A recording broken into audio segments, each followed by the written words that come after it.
All right, yo, yo, yo, what is up? Welcome to the Four Collectors channel. I'm doing a live stream right here. This is kind of out of the blue. There's no real plan, so it's a chill and chat. But Sammy Thunder said that's copywriting his name, that he uses chill and chat. Since I'm Pepino man, it'll be dill and chat, like a pickle, a dill. But we got. I was very surprised to see this young man already waiting in the back. Vintage Goats Keegan. So say what's up to everybody. Hey everybody. All right, guys. So this is a chill and chat. Anybody could come in. Participation is highly encouraged. So there is a link right there. You can see it in the comments. There's a link if you want to join in. Right now we got signs of the pastime saying yo yo yo. A collector's dream Orlando saying hello everyone.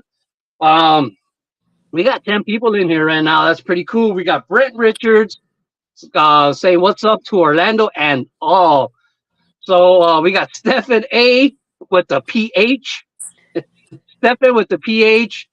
So what's going on, Keegan? How you doing, man? What did you do today? Well, other than Acuna getting injured, All right, that was tough. So he's supposed to be out the rest of the year, right? Pretty much. last game I went to, he was on rest, and the next game I'm going to in September, he's probably not going to play. Yeah, more than likely he won't, especially so late in the season. They don't want to just re-aggravate it because stuff like that happens. Thank you, Steph, with the PH. Man, that's the entire name, huh? Stephen with the PH. We got Unicorn Cupcake saying, "Hey, y'all." Uh, man, so you're a Braves fan, huh? So do you PC Acuna? I do. I also PC just about every Brave. Wow, that's cool. That's the same thing with me. I don't really like to use the word PC. PC basically is a word that means someone you collect more than the common players, I guess, or who you concentrate on. But me, I mean, I go to dollar boxes, I go to card shows, and I'll buy anybody that I like. And I like a lot of people. So, I've seen you on the videos with Mr. Mangini. What's he like? Everything and anything. That's all he collects. Right?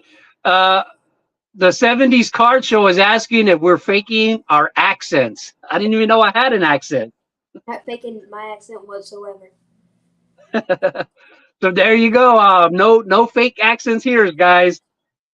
So that's cool, man. How did you come up with your name, Vintage Goats? That's what I collect, vintage goats. Nice. So who do you have on your goat list for baseball players? Hank Aaron, basically every Brave. Uh, I don't know. Mantle. So yeah, do you like Eddie Matthews and Hank Aaron, stuff like that? All them. Nice. Somebody saying we should trade accents. I don't get that accent thing. I guess you don't notice your own accent because it's not an accent to you, right? Hey, Hammer, sweet childhood card you sent Dylan. Are we talking about Double D? Double D has said he might join in. So let's see if he shows up. So who are you familiar with on YouTube? What other YouTubers do you like to watch? Mangini, obviously. Everybody. I'm subscribed to probably 150 channels. Nice. That's a lot. What grade are you in? How do you balance school and the hobby? I don't. Cool. Nice. Awesome. That's great. Man, yeah. So you said you had some cards you wanted to show? I'll show a few. I think 3 of these I haven't shown. I'll just show those. Dan Marino rookie. Oh, sweet. Ray Aikman rookie. Nice. Ones. Trout rookie. Nice. That's a sweet Trout rookie. How did you come across that? How'd you get that one? Card show. Nice. I don't even remember how much I paid. Well, that's good. You have it raw. I also have my copy of of the Trout Raw. I've never had any intention of grading it. So how do you feel about grades? What's your stance on that right now? I mean, a If I lot of I a don't lot of talk about grades nowadays. I don't grade too often. Last time I graded, it took like 3 months to get it to come back. So I'm probably not gonna grade much anymore. Yeah, wow, yeah, 3 months. I remember during the boom, a lot of people will complain because they send a car to get graded that's really hot, and by the time they get it back, it's gone cold. Yeah, So somebody said that a collector's dream says show your '63 Fleer set. that's at my dad's. Next stream that I'm there, I will show that. That's at my dad's. Nice, that's cool, man. We'll do that. Man, the '63 set that's pretty amazing right there. I've come. I One of my first sets that I really started to try to complete was my '58 top set, and I gave myself with my budget and the fact that I don't shop online, like I really have to come across them, or I can't say I don't shop online, like, but I don't do eBay, CONC, or anything like that. But if I come across somebody posted it on Instagram or Facebook, I will message them and try to buy it that way. So I don't know if that's considered buying online. It's really social media. But yeah, man, I completed my '58 set when I bought it, when I got the starter set going, and I wrote the page, the checklist, and I still write all my checklists. Let me see if I have one around here. I write all my checklists in pencil still or pen on paper. So it was still a pretty real big checklist. And I told myself I'll give myself 5 years to complete it. And I didn't finish it in 5 years. Yeah, that's the way to go, man. The only ones Yeah, okay, right. I thought I had more of the 2024 tops.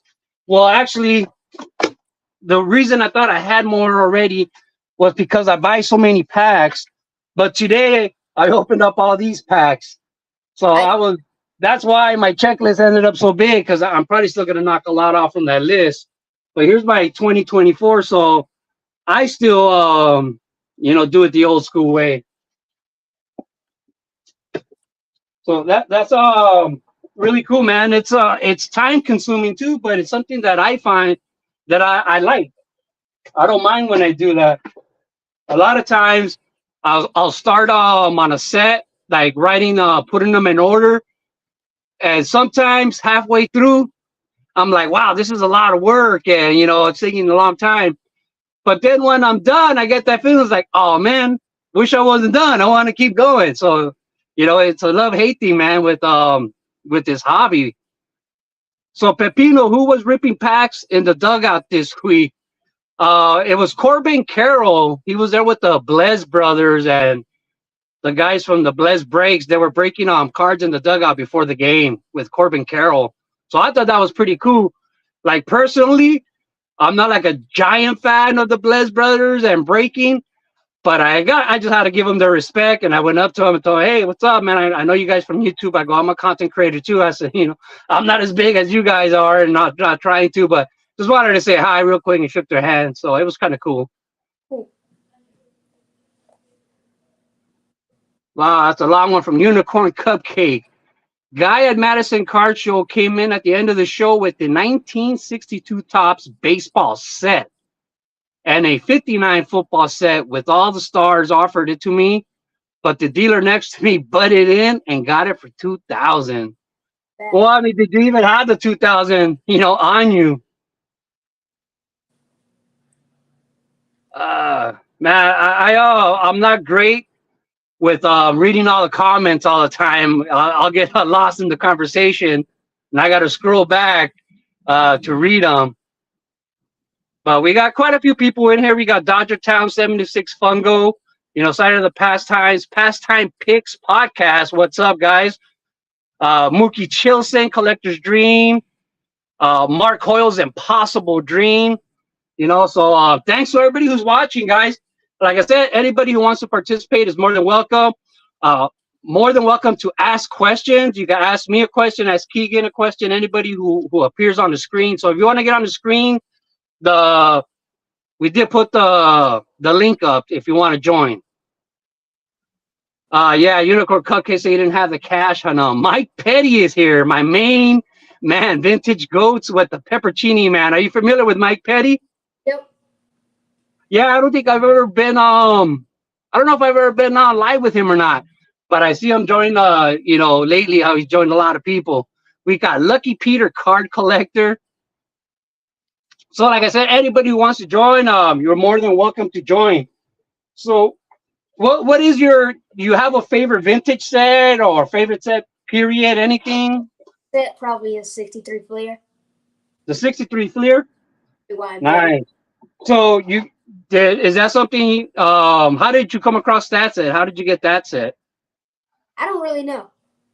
I thought it looks better than 63 Tops, but I just liked it. Yeah, the Fleer cards in the 60s, they look real vintage. They look older than what they are. Big fan of the Fleer. Follow this guy on Instagram who's I collect old Fleer. That's his name, and he just posts old Fleer with his cat all the time. So I like following him. We got a collector's dream saying being said, "What's up?" by Lucky Peter cards. So do you have any questions for me, man? No. No, that's cool. So at what age do you remember that you started collecting? 11. 11, huh? Cool. Yeah, I don't remember the exact age I started collecting, but the exact age where I got serious and about collecting and organizing my cards was in '86. So I was 12, like when I first learned to organize my cards and really was turning, I guess, into a serious hobby instead of just something that was fun. Because baseball cards to me was something before I learned about putting them in order and stuff were just entertainment. It was just entertainment to me and something that I just liked before it became a hobby where I started collecting them and putting them all together. The exact 11 is huh? exact Same? April 29th, 2023, I believe, is the exact date I started collecting. Oh, wow. How'd you come up with that date? Like, what happened? I sent my dad a picture of the cards I got, and that was on April 29th. So Nice. What's your second favorite team? It's a question from Unicorn Cupcake. the Dodgers. Nice. My second favorite team is the Angels. I I probably live closer to Angel Stadium than I do to Dodger Stadium, but I work over there. And I've always been Dodgers have always been my number one team. What is my favorite vintage set? I got a question. My favorite vintage set, for some reason, I like the 63 tops. I kind of love all the, but my favorite favorite is the 65 with the pennant. If you're familiar with the one with the pennant, that is my favorite design. Like every time I just see that, I pause and look at how beautiful that design is. Uh, Stocking up war chest with the PH.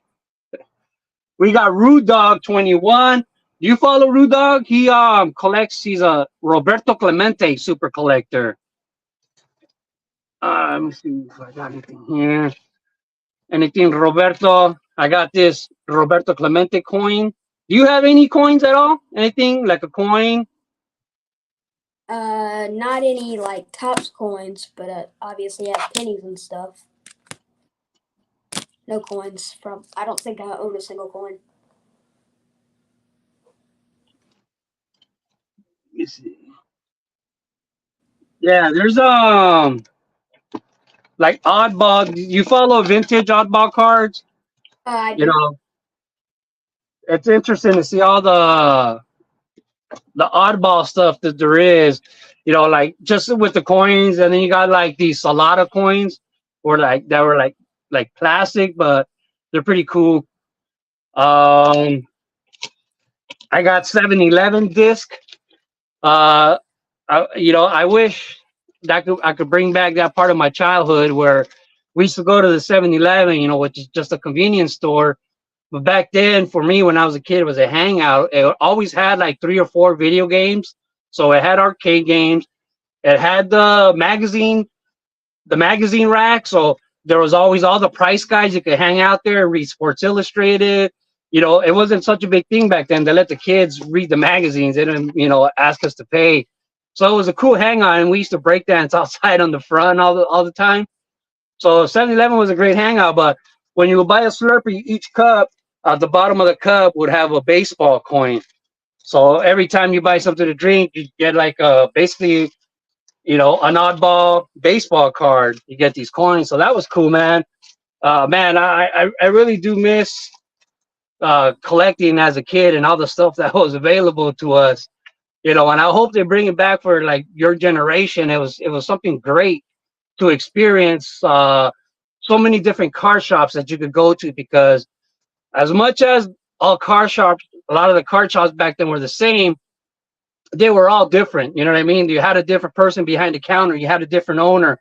So everyone had a different vibe, different setup and stuff, man. Really missed the old days. Yeah, Street Fighter 2 and Slurpees. Somebody's working. Mark Hoyle's Impossible Dream is working on the 71 coin set. I've never tried to work on an entire coin set except for the 7-Eleven disc. Yeah, we collected players like Orlando,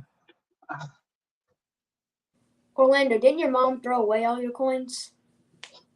She didn't throw away the cards, but she threw away the coins or something like that. I used to have a train set. Like if you ever watch the movie Beetlejuice or just any where people collect train sets and stuff, and you can make a little town. There were smaller trains, and I got really into that. And I don't think she knew like how much money I actually spent, because when you say you buy a little tree, a little tree could be $1, could be $2, but for a whole town, you need 100 trees. Yeah. You know what I mean? The little fire hydrant, $5, a dog, like. So when you build a whole town, I mean, it was thousands and thousands of dollars that were involved in putting it all together. And my mom gave that away. She also gave away all my bikes. I used to have a bunch of bikes, and she gave them away, but she did not throw away my baseball card. So I'm thankful for that. But like they were saying about the plastic cups you get at 7-Eleven, you would get cups, and they'd be decorated like this. They'd be having, like Mike Trout cups and stuff. So it was really, really cool as a kid, man, how baseball was just everywhere back then. I take that thing back with the coins. I have a 1997 Greg Maddux coin. It's like Leaf Limited or something. Yeah, that's cool, man. There's coins in baseball for whatever reason. Like I bought these two. Like I said, it's an oddball thing. I don't collect coins, but if I see a cool one, I'm gonna buy it. Like I got this Derek Jeter coin and Fernando Tatis Jr. coin. I'm not exactly the biggest Tatis fan because he's on the Padres and I'm on the Dodgers, but I still respect his game, and I had to pick it up. So yeah, like these coin things like that. I buy so many things that are oddball, but it's still baseball cards to me. You know what I mean? It's still the same thing. You know, let's see if I'm missing. Hey guys, so anybody that wants to join in, they keep putting the link up there. Mike Petty said he gave away all my daughter Pokemon cards. Hey, Keegan, have you ever met a professional player in person? I've met Jeff Ridgway Oh, cool. How did that come about? at a card show. That was the second time I met Mangini. He was there. Nice. Mike Petty's talking about his daughter's Pokemon collection. And okay, Unicorn Cupcake saying in 2004 we had a flood and all my 5,000 count boxes were floating on 3 feet of water. Ouch. I wonder how many people that has happened to. That's tough, man. I can't imagine losing my collection like that. That's got to be sad. when my kids were younger, I tried to get them to collect baseball cards, but they were so much into Pokemon. I just took the other route and started buying them Pokemon. So this was like in, what is it, 97, 99, when Those it things first came out. are And valuable. yeah, we put, so, because the Pokemon cards would buy them at whatever Target, wherever we would see them, I would buy them. So that was kind of like my new baseball card, kind of thing with them. So, teaching them how to put them in order and put them in the binders and stuff. And we did complete 2 sets. So this was the first year that Pokemon came out. We completed 2 sets of the Pokemon set, and we had them in my car because we went to my aunt's house for New Year's. And so the kids each wanted to take their binders of Pokemon. We took them over there. When we got back home, they left them in the car because they were asleep, and we carried them in. The next morning, my car was gone. It was stolen. So they took it with both the sets of Pokemon. But back then, that wasn't very valuable. It was like brand new. It wasn't like as huge. It wasn't a collectible still or anything like that. So it wasn't a big loss until like the boom came in 2020, and people started saying how much they were going for, and I was like, "What? Man, I had 2 of those put together." But oh well, say la vie. I collected Pokemon when I was about 5 or 6. I didn't understand it. I just did it because my friends did it, and they gave them away. So Yeah, I think a 2020 Charizard foil in a PSA 10 that I just bought for myself because I thought it was cool. And I do have one of the cards that I bought my nephew when he was very little, and then he gave it back to me. Like we did a trade, and he gave it back to me because he had doubles, and I still have it somewhere. But that's like a 1992 Charizard. you know, uh, that I just saw it the other day. I had it in a top loader. Like even this little I think it was Abel from Vegas that sent me this card. He said, as soon as I saw this, I thought about you because it says so shiny. I don't know if you guys can read it, but it says so shiny, and it's a squirrel holding like some kind of shiny object.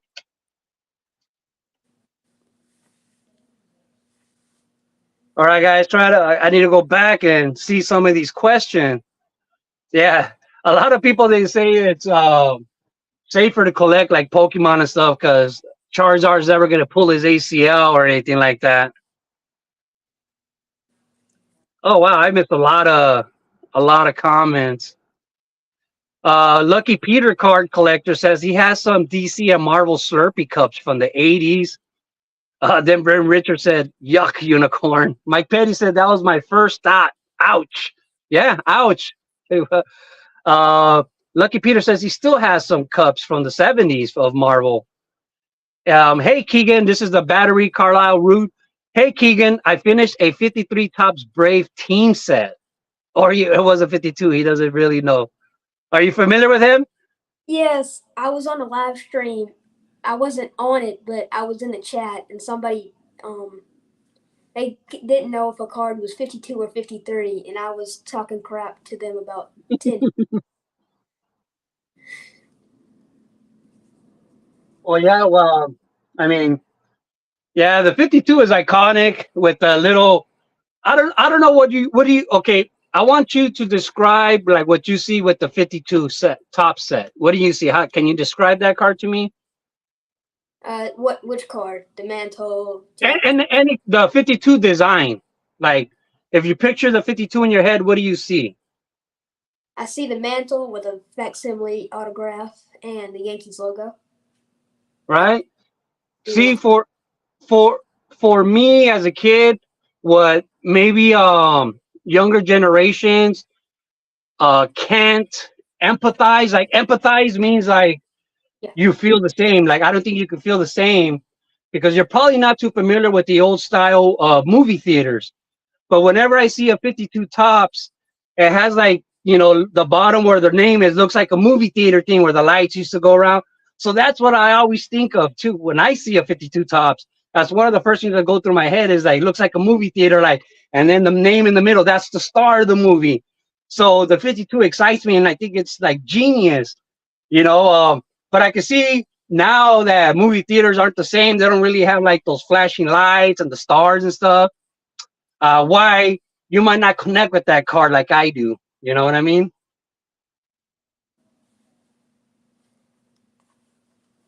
Are you going to the National? Not going. Yeah, I'm not going either. When I was Mike Petty says that when he was your age, he had a burning desire for the 52 mantle. And do you have a Grail card right now? Like what card do you wish you could have, or are you targeting any card right now? Aaron rookie, which I know I'm not gonna get anytime soon. Yeah, that has gone up big time since the boom.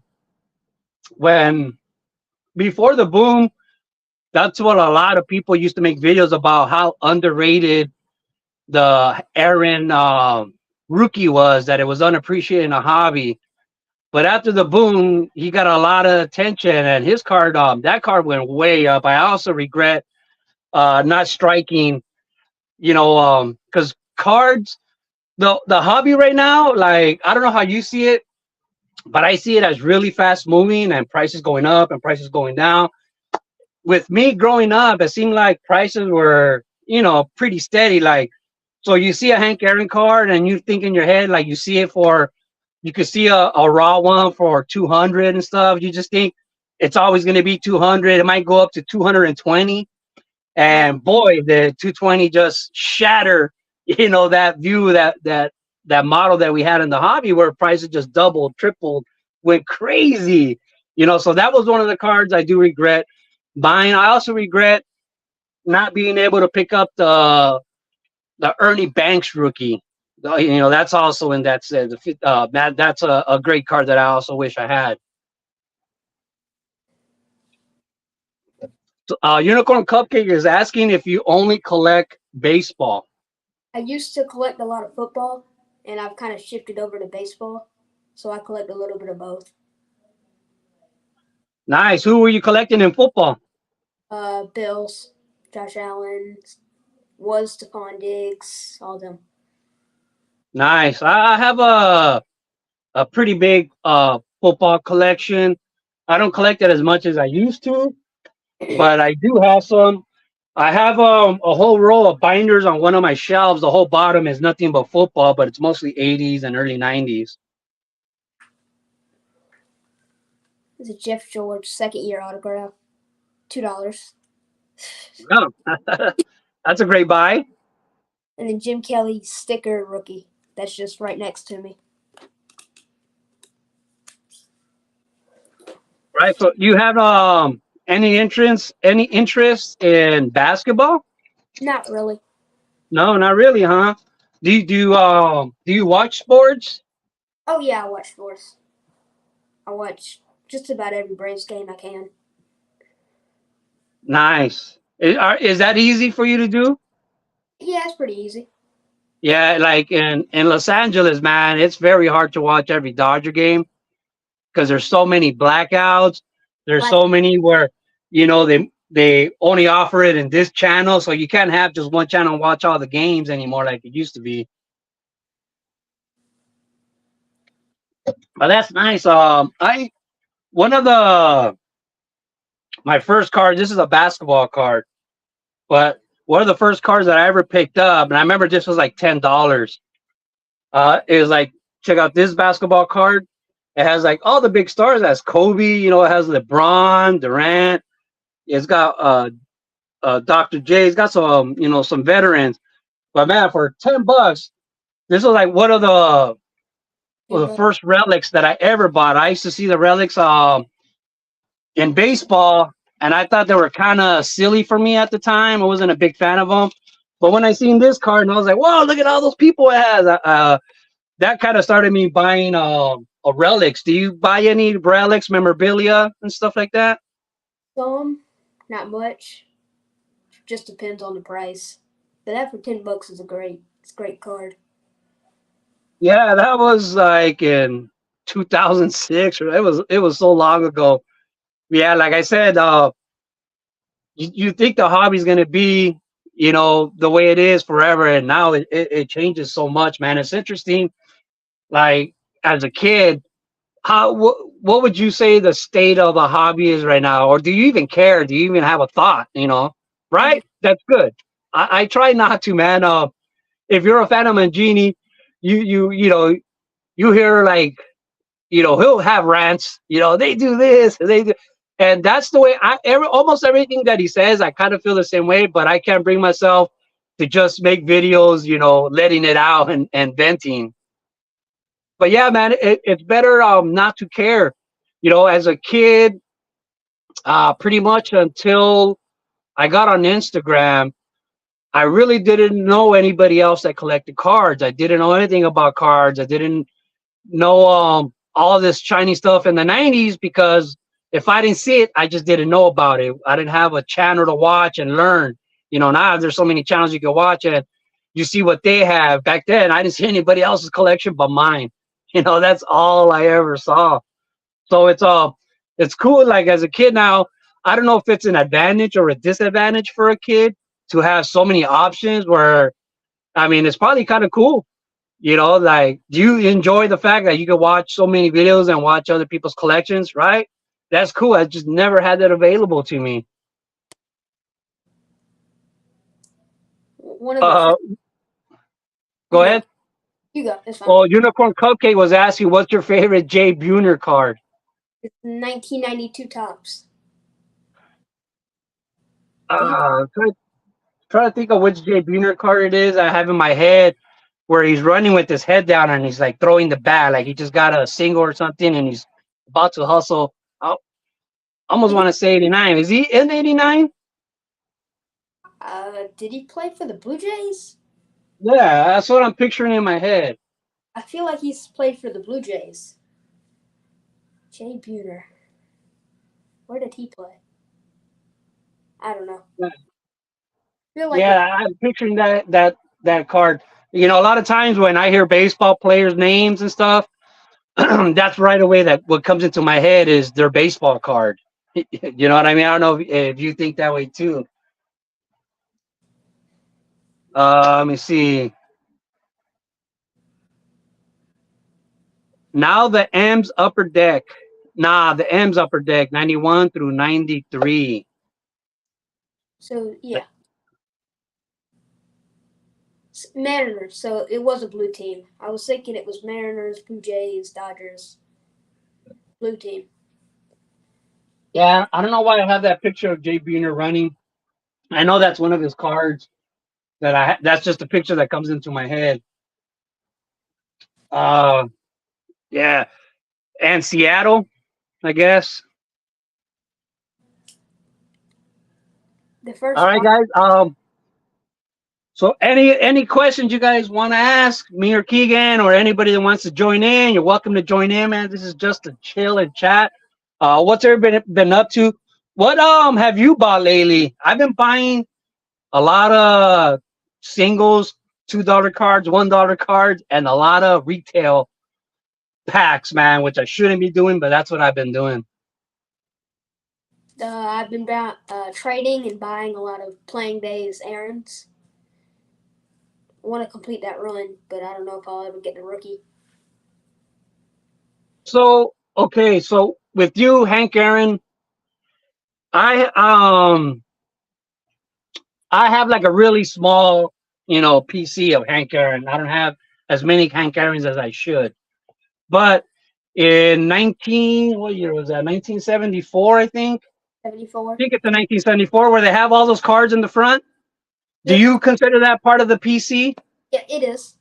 Yes. Okay. Yeah. So do I. So I always have that. What people call a conundrum, I guess, is because I'm a set collector. So I have my 74 set and I'm missing some of those cards. And then sometimes when I look through my box and I go through where all my Hank Aaron's are, I was like, oh, here's one of those cards. And I was like, well, I consider this card part of my Hank Aaron PC, but I need to put it in my binder because it's missing from my binder. And that's one of the, little things in the hobby that go through my head is like, you got to have that card twice. I got to have one for my PC and I got to have one for my set.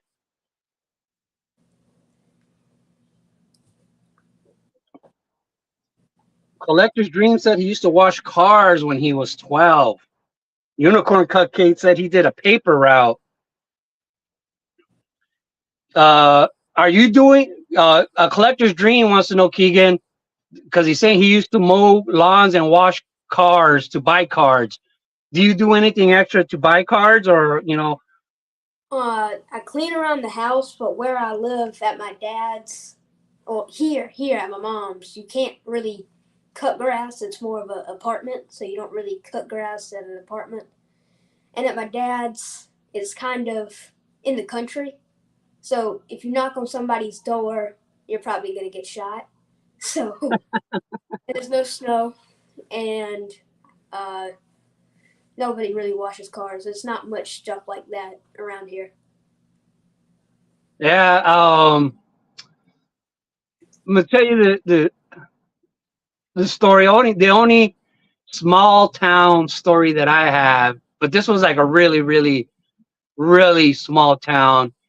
I don't remember the name of it, but it was outside of Kansas, like somewhere between Junction City and forgot the name of that other place.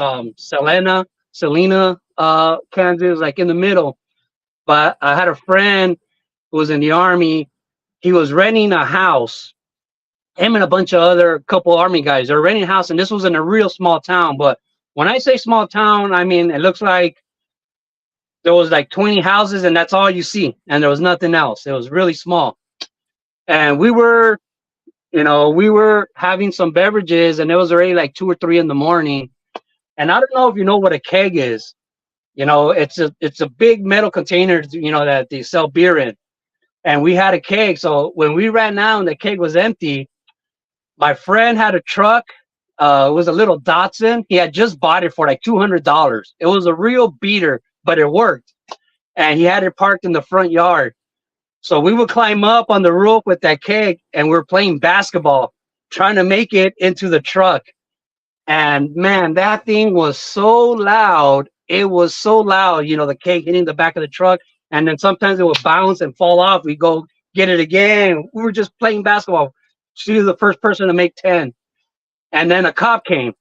Police officer came, and, he started talking to us. He was really cool. And he's like, yeah, like, this is a small town. And he started telling us, there's only 3 cops here. He's on, each of us working 8-hour shifts. I work the morning. This guy works the swing shift. This guy works graveyard. I work graveyard. He's saying there's only 3 cops. And he was telling us like how small that town is. Like, and if we could just please like not cause any trouble. And we were like, okay, like we'll all go to sleep now if you just take one shot. So the cop got on the roof, and he took one shot with the keg into the truck. He's like, oh man, that was cool.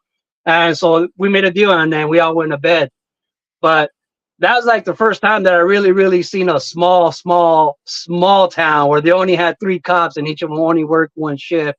Yeah, but it was a really small town, man. It's totally different. Yeah, metal on metal, man. So yeah, that was super, super loud, especially in a town that's out in the middle of nowhere and it's so quiet. It's not like LA where you're always hearing cars. You always hear some kind of noise. But yeah, it was super quiet, so it was super loud, man.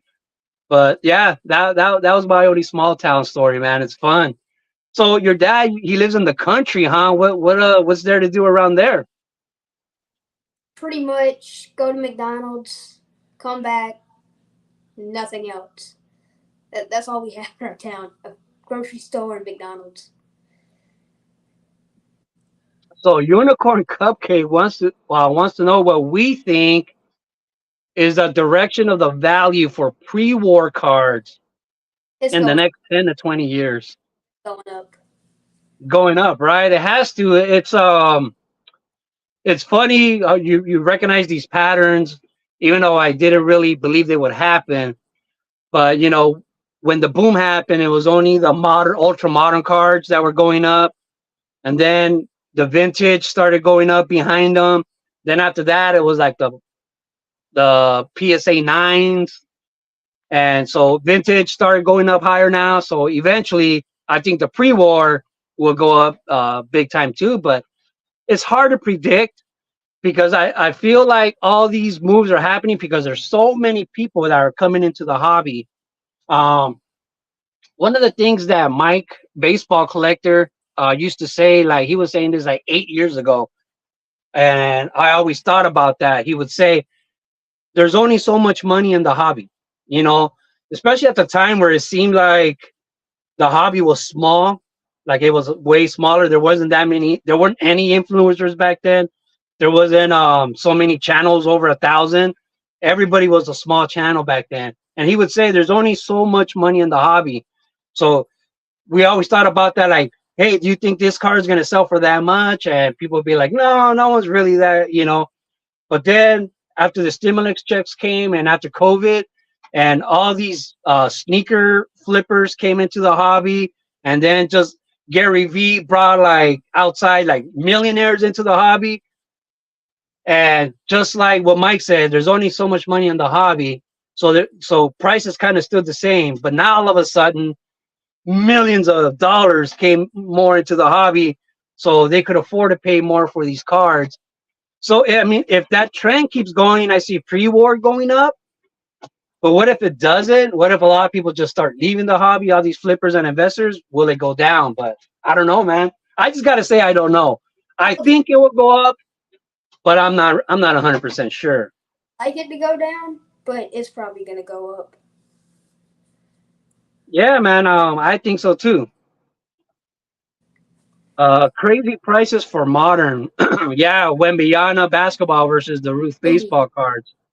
Wimby prices are crazy. Yeah. What's up, Warren Densicle? Warren Den Cleveland? Yep, warranty. Warren D and Cleve? Ruth and Cobb will never get injuries. Well, one of the things when the boom first happened, when the boom just started, and I'm really good friends, with the flipper who was actually like a flipper before it was cool, and he used to kind of have to keep a low profile. What's up, Filmington? Talking about Filmington. He's been on YouTube for a long time, and kind of where it wasn't too cool to be a flipper, So now it's cool to be a flipper. But I remember when COVID happened, and everybody thought the prices of cards were gonna go down, but then they started going up. Well, once stimulus checks came around and new people got into the hobby, and everybody was just talking about nostalgia, people with money remembering that they used to have cards when they were kids. So they were paying more than the card was worth because they weren't that knowledgeable in the hobby. And I used to always tell them, I said, the thing now is people are paying the same price for a modern card that they think it's going to be worth 20 years from now. So, like a Wemby card, they're buying it as an investment, saying he's going to be a Hall of Famer. He's going to be in the Hall of Fame, and this card's going to be worth that much. He should be getting, Magic Johnson prices. And that's the thing too. A lot of these guys are getting prices bigger than actual Hall of Famers because they might be a Hall of Famer.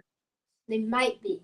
Yeah, exactly. So that's what I think is going on a lot, is that everything is prospecting. So you're gambling on the future price. So people are paying. I think people are paying for a card today what it might be worth 10 years from now, 20 years from now. But that card should not be worth that much right now. I was lucky to get a 2024 Tufts Ellie De La Cruz rookie for free. Nice. So got that. Yeah. He's still doing pretty good though, but I mean not as good. Same thing with Julio Rodriguez. Everybody's down on Julio Rodriguez right now. And I did buy like one. See, we all. I mean, it's hard to be 100%. Like I always say, I won't buy a card of someone I don't follow big time. The fear of missing out. I try not to fall into the fear of missing out. But then people just kept texting me and calling me, and when they would talk about Wander Franco a lot. You Yeah. don't have a Wander Franco yet? He's like, oh, dude, you're gonna regret it, and in 2 years when his card's worth so much, and now you can't buy one because they're too expensive. And so I ended up buying one. I ended up buying an autographed Wander Franco just because everybody just kept barking in my ear. You need to have one. You should have one. And now look what happened. And I was like, see, I should have stuck to my guns. I should have believed in what I believed in, but I believed the hype that everybody was giving out, and I caved in. So I mean, yeah, I mean nobody's perfect, man. Everybody makes mistakes in the hobby, man. It's just cool to talk about them. The first Yeah, and pre-war has value because of American history too. Go ahead. first box I ever opened, I was with my dad, and we collected in the '90s with like just the base, whatever, and Uh-huh. we match card of some random cowboy. I don't even know who he was, and we thought that was the coolest thing to ever exist. That I had a piece of this guy's jersey. Right. It is cool, man. It's interesting. The thing with me when I first came across relics, like I said, this one was like really one of the first relics that I saw in person that I saw, and I thought it was cool, and I was like, oh, that's a pretty cool idea. And it wasn't 2 years later when say I saw a Joe DiMaggio jersey relic card. I was like, wait, they tore a Joe DiMaggio jersey, into 1,000 pieces for this? And then I kind of started having a change of heart on how I felt about relics. You know what I mean? But I'm over it, I guess. You know, you so stop throwing my hissy fit. I'm over it, mom. That's just where the hobby's going. But I guess I guess that would just make a jersey more valuable now if you do get a vintage jersey, because so many of them. I mean, They get these cut. card companies are buying up to cut them up. Like before, like another thing, that I've seen some flippers, what they do is they buy, like, say, a Babe Ruth autograph, like on a check, a Babe Ruth autograph on a letter that he wrote to his niece or something. Those are a lot cheaper than a card. So now people are buying, these envelopes and all this other stuff and cutting them out to put them, in a baseball card, increasing the value just by giving it a number now, you know? Yep. All right. Good evening, everybody. What's up, Doug Sports Collector? So don't forget, guys, there is a link below. Man, nobody wants to join in. Why is everybody scared? Don't be scared, y'all. Come on. Yeah. So today is Memorial Day. I got this thing from 2018. This is one of those things that go on the side of the bases. Let me see if there's any questions that are real. Have I met Otani yet? I haven't met him. I mean, I don't know how I could meet him, like talk to him since he needs a translator. But when I'm in the dugout before a game, which isn't all the time or hardly ever, really, to tell you the truth now, but I could just go by choice. But whenever the guy who works the dugout, because there's got to be two groundskeepers inside the dugout at all time in case they need us for anything. And sometimes if the two guys that work the first 3 innings aren't there, I'll volunteer to go work it, and I'll work it. And when the players come out, Otani comes up, Mookie Betts, Freddie Freeman, everybody coming up, they give me high fives because I'm standing at the top of the tunnel as they're coming out, and they all give me high fives. I mean, so I've high fived Otani, you know, uh, and let me tell you what, man, that feeling is awesome. I'm at work and I gotta control myself, and I can't giggle. I can't giggle like a little girl. I gotta, woo, but that's how I feel inside. It's like, wow, that was awesome. But I'm just like, yeah, whatever. Come on, let's go get a win. Unicorn Cupcake saying, at the National last year, I saw a card that had a dinosaur bone piece. It's like the bottom of a Doritos bag for like 3K. Seems crazy to destroy something to make a card. That's awesome. Um, yeah, and the thing with dinosaur bones, I mean, if you ever go to a museum, you could buy like fragments of dinosaur bones. You know, they're not that expensive, but that's the same thing. You put it on a card and give it a number, and the value goes way, way up. Yep. I mean, that's just reality now. I remember, we call it. So, how do you feel about that? Do you like number cards and stuff like that? They're cool, but uh, I don't know. Just changing the color of a card and putting numbered at 99 changes Yeah. the value. See, well, like I remember when we used to complain when they would have like six variations, six different colors. Now they got, man, like 40 something. That now is really, really, really out of hand. One of the one of the first people that I started watching on YouTube, I'm trying to remember his name, but he used to bust packs. Well, because back then, uh, he was a '90s card collector, and he used to say, well, like the '80s card, the wraps you could rip, like you just open them, you peel them. So I used to say peel cards. But '90s wrappers, you have to rip it open. He's all yeah. So I just say I bust open. But he always had these signs, bust packs, Nevmo, I think was his name. But he was a set collector, and he was a super collector of oh man, now his name's skipping me. So the guy on the Mets, I forgot his name. Ah, but anyways, he was a super collector of them. So every year, he might have to chase 10 cards for him that year. The next year, maybe 12 cards. And I don't know what year it was, like 2018 or whatever, where he said, "Okay, that's it. I'm quitting." This is dumb. He's before I would have to get this many cards of this card. Now there's like 20, and now there's so many one-on-ones that it's impossible. It's driving me crazy. I'm not going to do this anymore.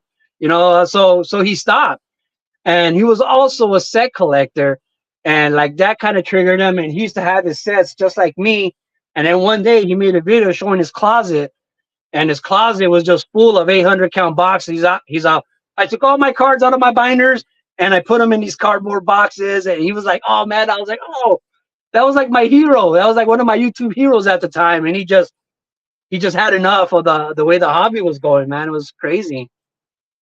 It's impossible to super collect anybody because the one of one might still be in a pack.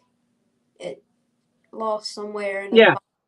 Well, one of my videos I did, it was a video response where somebody said to imitate your favorite YouTuber. And this was like in 2018. So, over 5, 6 years ago. And one of my favorite YouTuber guys was this guy, Tommy Golf. And he would just scream on his videos and make rants. But rants back then were funny. You know what I mean? It wasn't just some guy complaining. They were funny. Like these guys were funny. And he used to throw these rants. And so he had the last video before this contest he had made was somebody, because he was saying uh he had the one of one, and this guy needed that one of one to complete the rainbow. But he also had the rainbow. The back then it was only like a one of one, like a one of three, a one of five, and a one of 10, something like that, one of 20 maybe.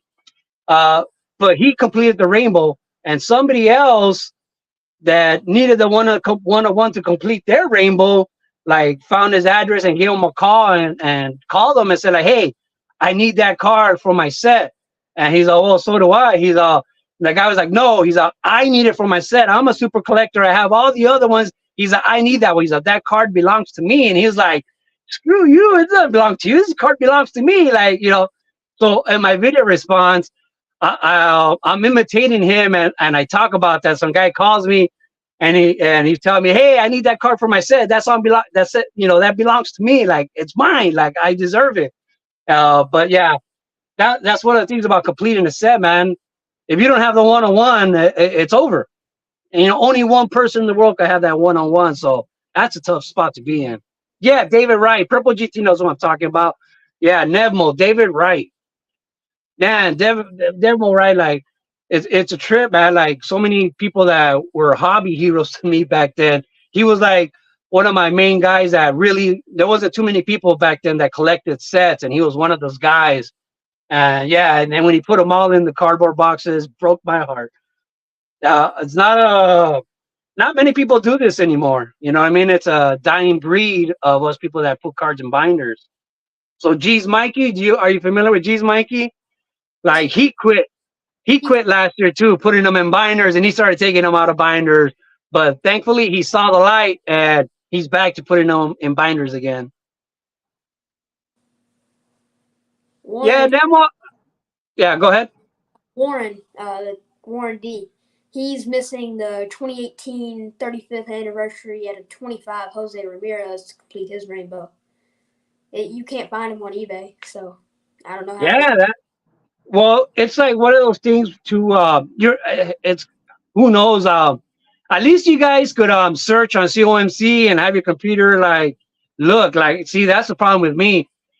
Um, Sometimes I have to overpay for a card because if there's a certain card that I've been looking for, like okay, right now I only need one Mickey Mantle to complete my player. Well, besides the 52 tops, I want to have every tops card that playing days that he ever had, but I don't have the 52 and I don't have the 60 All Star. Um, and it's hard to believe that I've been looking for that card for a couple years and I've never seen it in person. I've just never seen it in person. I've gone to the National, I've gone here, and I look for it in person, and I never find it. So when I do see it, if it's overpriced, I have to bite the bullet and buy it because I don't know when I'm going to see it again. You know, I can't take that chance. So man, yeah, that's a disadvantage. A lot of people like ask like why I do this, and basically with me, I still collect the way I did it when I was a kid. Um, it's not like a goal or something that I thought about. It's just what I do. You know what I mean? I try not to change. I still collect sets. I just buy. I don't shop online. But I will never tell anybody else that I do it better than they do. That they should do it the way that do whatever the hell you want. I'm not doing mine because I think my way, because I think it's the best way. And as a matter of fact, I always tell people I think I collect the dumb way. I think I collect the worst way because for me to put the 2024 tops set together, I've probably already spent like $500 on packs and boxes. When in a couple of months it's going to be on sale at Target for 40 or $50 for the whole set. But like I say, you know, like Forrest Gump's mom says, you know, stupid is, stupid does, and that's a stupid thing I do, and I don't know, I don't care. I'm gonna keep doing it that way. But the way you collect, I'm fascinated by the way everybody else collects. You know, I have no gripe. You collect the way you do, and I like to have conversations with people. Like, oh, why do you do that? Everybody has an interesting story. You know, why they collect the way they do. Everybody has a way different background. Yeah, Warren says he wants it. He doesn't mind overpaying if it's legit. Lucky Peter card collector says he's still looking for the 2018 Sandy Koufax 1 of 1. Which one is that? Is that like for Heritage or something? I would guess Heritage 2018. Heritage was 69 tops design. I don't know if Sandy would be in that. Is he? Well, he doesn't have a 69 card, but you know, a lot of times they'll a lot of times back in the days too. I don't know. They'll have like a 52 Mantle, you know, shiny card. They'll have them from other years. But yeah, but if it's Heritage or like what's that other one? Archive. You know, they usually have like that. Archive will usually have 3 years, right, per set. I think archives they usually have 3 years and 1 year, and Heritage would be 1 year, right? Something. Yeah. So say like this, I have man, I never completed this set. I have the 2014 Tops Archives. So like the first 100 cards, like you see, it's like the 73. and then they have them like the 86. So they'll have and then like the 1980. Yep.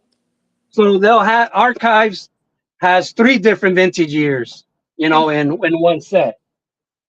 So I mean, yeah, I used to love collecting the archives and the heritage. I love all the vintage throwbacks, but sometimes it could be too much and confusing. Like especially for me, um, one thing that I did get influenced into changing about my hobby. One of the things that I have changed since I was a kid, probably, is I've always used to put all my cards in chronological order, like by the way I bought them, by the way I got them, by the way they were given to me. Just as I got them, I would have one empty box, and every card that I would get would just go in that box, and in that order, fill that box up, start a new box. Every card I would get at the card shop and mail days, they would just go in order. So when people used to like tell me, "Hey, do you have this card?" I really meant it when I said, "Okay, I gotta go dig for it," because there was no box I could just look at and say, "Oh, I know it's going to be in this box." I'm not that, or I wasn't that organized. Everything I had was by how I got it. But with it being mine, I knew where they were. I had an idea. I was like, "Oh, I remember I got it on the same day. I got a mail day from so and so," and I could pretty much narrow it down to where it should be.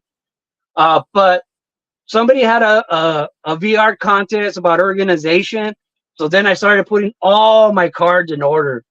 That's kind of changed, and I wish I didn't, because that's when I kind of started putting players into PCs, where I started separating, all the Alex Rodriguez, all the Mark McGuire's. When before it was just the way I had them, they were just like that. So you would go through a box in my room, and it was like a box of chocolate. You never knew what you were going to get. You know what I mean? There was just in the order that I got them. You wouldn't find a box with all the same year and stuff like that. Oh, Sandy Alcantara for 2018. Do you have any pre 1940 cards? I have a few. I mean, I have a.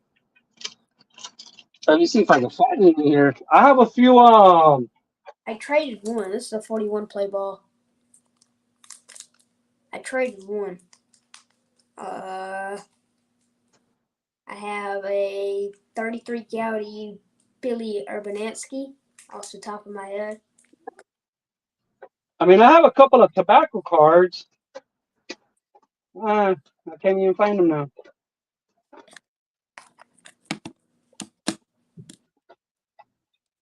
So this is the 1965 set, which I said I just love the pennant. As a kid, that was always like the goal that you would hear first. We want to win the pennant, and then from the pennant we go win the trophy. So the pennant thing was always big to me. Like I still buy pennants. I have one. I won't have one hanging right here next to me. I have a couple in my closet, but pennants were always big. So when I see the pennant on this, it always takes me back to my room where I had pennants.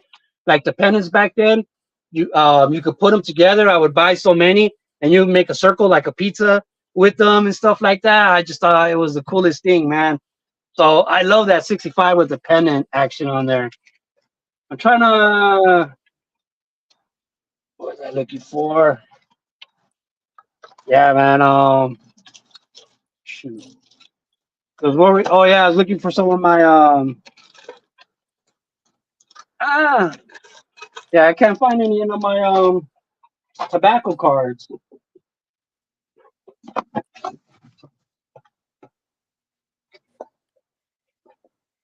Huh. Yeah, that's the thing, man, about making VR. Sometimes when people say make a VR, and I just start pulling cards out of everywhere, and then when it's time to clean up, man, I don't put them together back exactly in the greatest way. Not the okay. These are the cards I was talking about, right? So you consider these part of the PC, right? See, that's what I'm saying. When I was checking my checklist for my 1974 top set, I'm missing a couple of these, and I was like, whoa, well, they're in my PC set, but I want to leave them in there. I don't want to take them out for the set. That's one of the gripes that I've had with the registry. Are you familiar with the set registries? On PSA and Yeah. Yeah, a lot of people that that are my very good friends. They belong to the registry, and so say they would have a certain Mickey Mantle, Yep. you know, but it counts towards the Mickey Mantle registry. It counts towards the 500 home club registry. It counts, to the 3,000, 2,000 hit registry. And I was like, I don't really agree with that. That one card should only belong to one set. It can't belong to five different sets, even though you're the owner of it. I don't think that should be allowed. That you shouldn't have a multiple card in the registry. But that's just me, man. So that's kind of one of the things where I kind of and why the registry doesn't interest me at all. So I was like, that's kind of cheating. But yeah, obviously, even my good friends would disagree with me if they're doing the registry. Okay, here's one at least. This one right here, I called the Sacred Heart. But yeah, this is one of my first. It's a polar bear. One of the first tobacco cards that I ever got. I remember I got it in the mail in a trade back in the Instagram days. Do I have a flashlight here? I just have a black light. Let me see if this works. But with this, the light's too dim. Because of the paper loss in the back, when I shine a light through the back, right through his chest, like it glows like Iron Man, like the Iron Man glow, and it looks super, super cool. And I remember when I discovered it by accident. And so I made a video saying, like, yeah, back in the days, they were experimenting with cards and they came up with this Sacred Heart card. And a lot of people in the comments were like, oh man, when I first saw it, I really believed it. I really thought it was like, it was a real thing until I showed them that it was just because of this paper loss. That's a great card.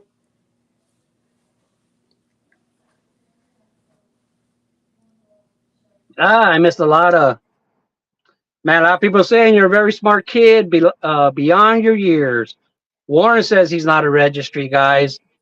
Yeah, I'm not either. Uh, the card story said he mentioned me and my belief when he did his video on the Spawn registry video on Saturday. Well, I'm gonna check that out. Yeah, see, he says that he doesn't think I'm wrong, but feels weird owning three of the same card when someone else can enjoy it. Yeah, that's it's a damn if you do, damned if you don't kind of thing, right? Really? Because yeah, I mean, I don't know. How do you feel about doubles? Do you have any doubles of big cards or anything? Not big cards, but I do have doubles in general, but not big cards. I'm not going to purposely buy a double. See, I have doubles of say Reggie Jackson's rookie, the 69. I have doubles of that card. I have doubles of the 58 tops Mickey Mantle. And but the reason that I buy doubles in those is because I like to put those cards on the spine of my book. And like I said, same thing. Um, if I have the card in my spine, it's a double. That means there is another card, the real card inside the binder. I wouldn't want to. I don't want. I don't. I don't want to have a blank page. You know what I mean? So if you open up a page, I don't want it to have a missing spot in there because that card is right here on the front. So I have to have two. So in that case, I don't mind having doubles. But it's also one of those things where if I run across somebody who really, really needs it, and I have two of them, I have no problem taking out that man out of my spine and putting a Yogi Berra there. It's not that serious. If someone needs that card, I will give it to them if I have doubles. But yeah, man. Yeah, there's quite a few cards I have doubles of, and cards I wish I had doubles of. Clemente, what's up, man? Yeah, nobody has jumped in yet, man. Keegan's the only brave one here today. So speaking of doubles, let me show you this. This is a basketball card, but I thought it was cool when I seen it. And this I got it so long ago for $5. Um, I have no idea if it's worth anything more now since after his it's a basketball card, but it's a Michael Jordan uncut of Yep. this upper deck. So it's two cards uncut, and this was like a promotional thing that Upper Deck did. They did it on purpose, and it comes with a certificate of authentication. But yeah, it's weird. But that's how it comes. It comes in this box. It's got the hologram, but it's basically just two cards that didn't cut, and they sold them like this or gave them to like this as some kind of promotion. But yeah, man, that's two cards right there. That's an automatic double. The only basketball I collect is Keegan Murray and Michael Jordan. And then Keegan Murray's identical twin brother is Chris, and my dad's name is Chris. So Oh, that's cool. more for that. Yeah, like I have this a Magic Johnson autograph, and this is when he's playing on Michigan, so it's in his college uniform. Yeah, me ever since I was a kid, I used to collect the sets. So when I would complete my set of baseball, and this is I'm talking about 1990, 91. Baseball, basically, I would just try to complete the tops, the Donruss, and the Fleer. And after I completed all the baseball ones, the three big ones, I would start buying some basketball and football cards. You know, so when I was younger, I almost never bought basketball and football cards unless that was like the only thing they had at the store and I had to. But I never really bought into them as much. But once I had more money and I completed those sets, then I would move on to football and basketball. But yeah, it wasn't my number one thing. But yeah, I did like basketball. Played a lot of basketball as a kid. Never in organized sport, but at the schoolyard, I played a lot of basketball.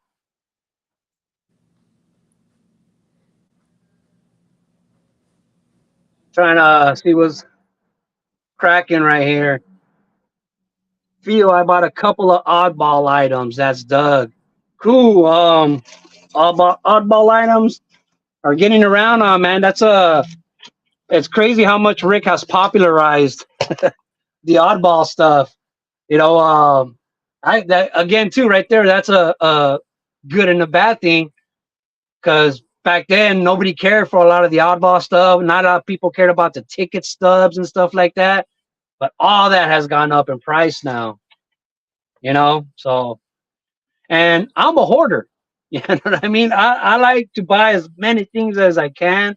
So I prefer it cheaper so I could buy more. If I was an investor, a flipper, I'd prefer to have less, just more expensive stuff to make money. But it's like your situation. Yeah, my situation is I just buy to keep. Hold on, let me see one. What did you show? 40? Was it a 41 play ball that you showed? 41 play ball. Harry Gunboat Gumbert. SGC 1. Let's see if I can find mine.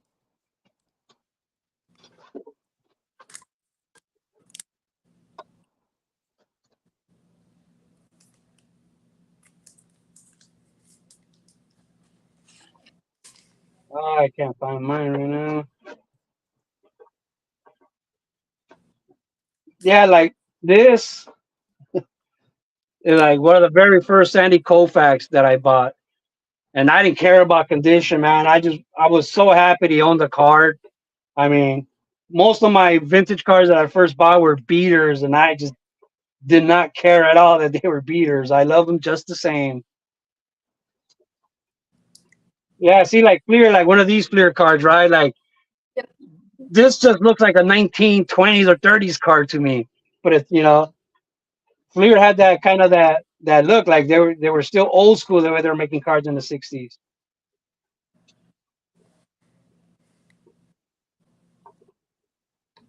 Oh man, yeah, I can't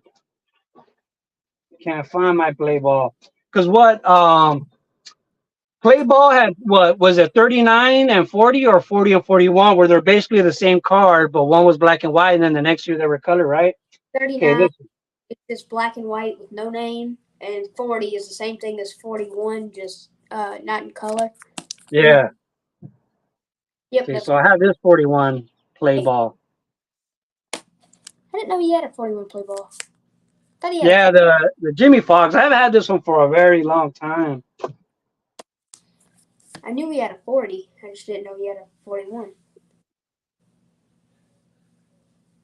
Yeah, like, and then I got, this the Big League chewing gum, Nice. Russell Rollins.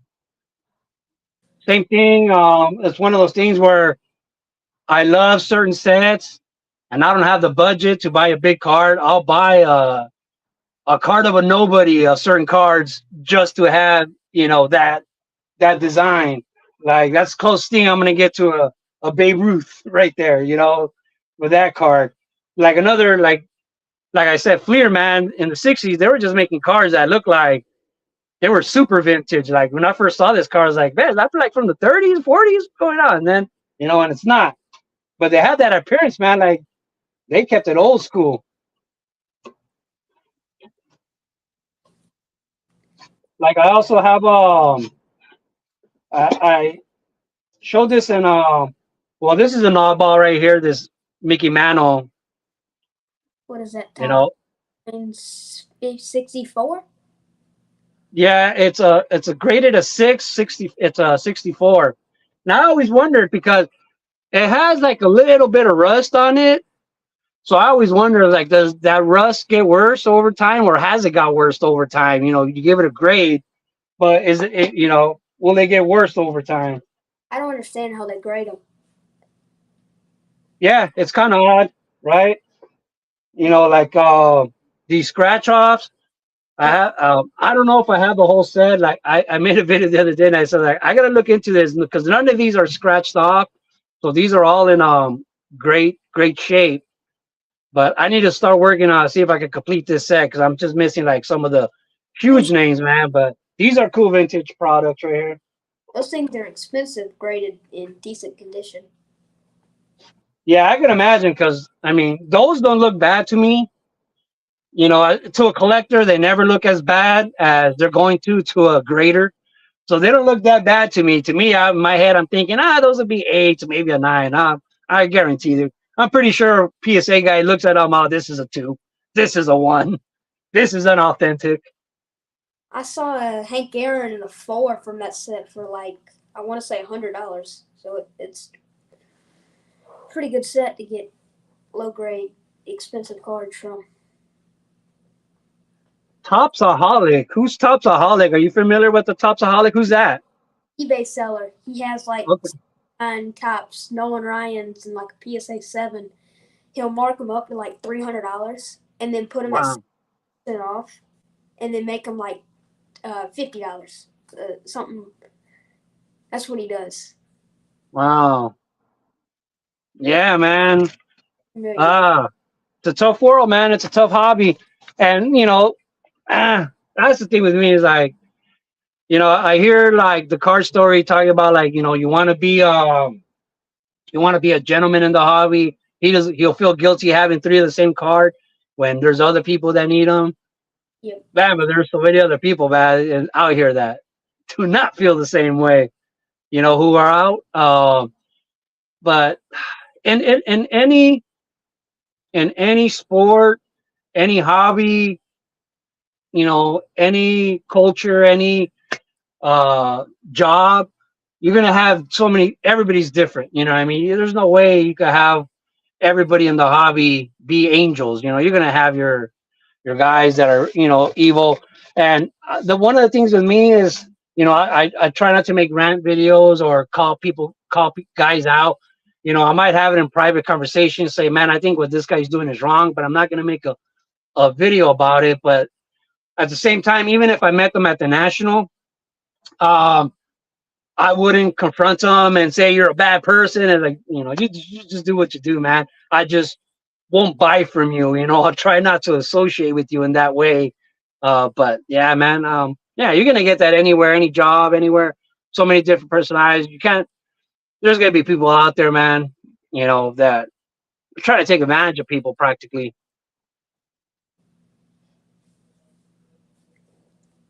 The hobby is filled with all balls. Why else would you be here, right, Andrew Douche? Is it Dutch? Douche? I think it's Deutsch. Deutsch. There you go. There, that makes sense. That's. I feel like it's Deutsch. Yeah, like the people are saying I've overpaid and it's my fault. Same thing I say, man. Sometimes I know I'm overpaying, and it doesn't make sense for me to overpay for a card and then come on YouTube and be mad. Oh, I overpaid. This guy charged me too much. Well, because I know what I would say. Well, you shouldn't have bought it, but I did. So, I can't complain. I've overpaid for quite a few cards. Like I say, sometimes because I have to, but other people do get mad when you overpay. That's what I find strange. I've had people when I tell them, "Oh, I overpaid for this card," and they get mad at me. Never pay sticker, always pay under. You should never have done. Like people get mad. It's like, wow, you take it that personally for someone overpaid. Yeah, there's looks like a lot of people are familiar with Topsaholic and quite a few people that aren't. So he's an eBay seller. Yep. Yeah, I see. So I wouldn't even know because I don't shop on eBay.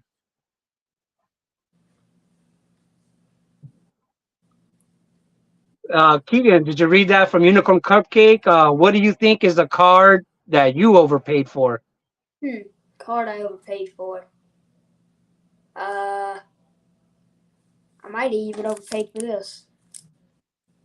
I paid $35 for it, which I'm not complaining, but it's not the greatest of deals, but I don't care. One of my man, I don't know if I'll make a mess, but I have like these cards right here. Both of these are ones. Yep. And they look great. That Jackie Robinson looks like a 4 or 5 to me from here. I can't see Yeah. anything. Yeah, it's not that bad, but yeah, I don't understand. Like I said, me personally, I'm thinking in my head, yeah, this is like a 4 or 5, but that's not how a grader see it. But like, yeah, these right here are both ones, and I'm blessed to the fact that both of these were actually I didn't pay anything. This was a gift from Jimmy Gunn that he did from Iraq for me, and this I wanted to join they were having a raffle for it on one of my Dodger groups a long time ago on Facebook, and so it was like $10 a person to enter the raffle. And I told them, well, I can mail you the money. And the guy's like, no, I need the money tonight. So some other person said, I'll send the money for Pepino, man. Just buy him a spot and I'll pay for it. I'll send it the money right now. And I ended up winning. So I ended up getting that Johnny Robinson for pretty much for free. Because that guy told me, don't worry about it. Don't pay me back. You're cool. I'll just pay for your spot. And lo and behold, I won. And then, well, I guess all three of these cards right here I didn't pay for because at the 2019 National, PSA was there, and they were making. So this is a slab of me. That's me right there. They would make slabs of you for free. PSA was doing that, encased and everything, right on the spot. You go, you take a picture, they Photoshop it, and you get a free PSA slab of yourself. That was pretty cool. Yeah, I didn't even think about that. I didn't pay anything for any of these cards. All these three right here. Man, the hobby is full of so many great guys, man. It really is. It is. Even Mangini, Mangini was a great guy to me too. Mike Petty says, I have to buy direct from the dealers at their sky high prices with their fake comps. All right, I gotta go. I gotta go take a shower. All right, man. Thanks for joining, man. Thanks a lot. Thank you. Bye. All right, guys. Why are you guys all being chicken? Anybody want to get on? Somebody get on. Don't be chicken. All right. Now, if not, hey, I guess we're done with this. Yeah, Keegan was great. I've never interacted with him before. When I got on the stream, he was already backstage, ready to get on. Yeah, Sammy, get on. Chicken costume time. I'm really am thinking of bringing out my chicken costume. You guys don't understand how much room my costumes take up. I have three like 50-gallon trash bags full that are my costumes. I should probably do a show and tell for all my costumes one day. I don't know if anybody would be interested in that, since this is a YouTube card channel genre. But yeah, man, I have a lot of costumes, a lot of masks. But I am thinking about bringing my chicken costume out. Go look for it to make a dancing video that I wanted to do for like a TikTok dance thing that I've seen.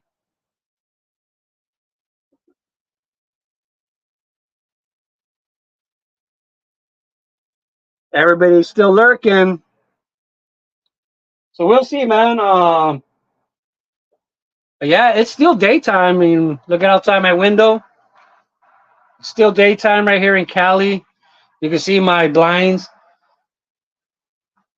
So yeah, my blinds that day, the last time that it rained, I left my window open, so all the water that got through the screen landed on my blinds and pretty much got them dirty.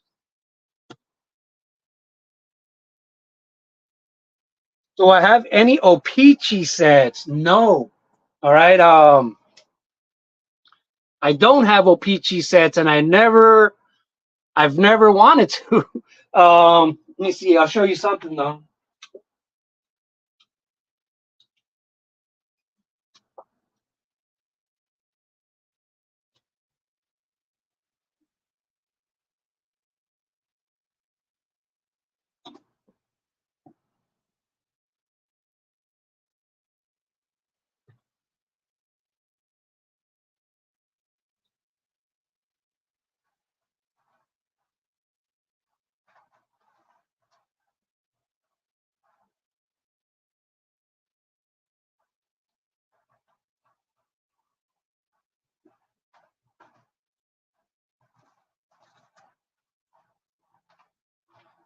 Talk amongst yourselves while I'm digging this out.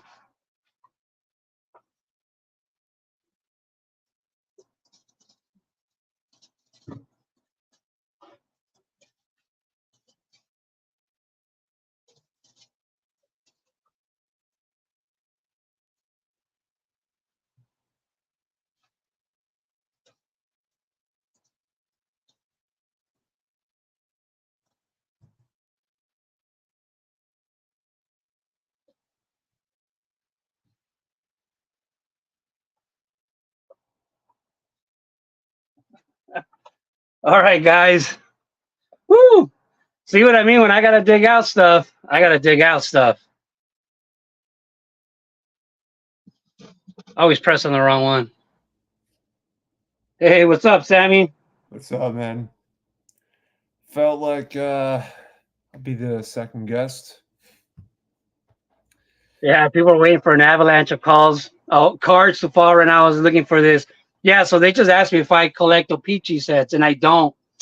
Uh, one of the things I'm just kind of old school to myself, where I just never change my mind. Not that I'm hard headed, just not that important, I guess. But as a kid, I always thought Opeachy and Tiffany were just Tops knockoffs. You know what I mean? Like it's just kind of like that debate that's going on right now with that star rookie Jordan and the Fleer Jordan. Like, yeah, I believe the star is older and it probably is his more of a rookie card, but to me it was just a generic card. I didn't Nobody cared about that star card back then. But when I was a kid, it was the same way. My cousin told me that one time when we got some Opeachy cards, and he was like, "Oh no, these are like fake tops. These are fake tops." Same thing with the Tiffany. So I never collected Opeachy. I don't have that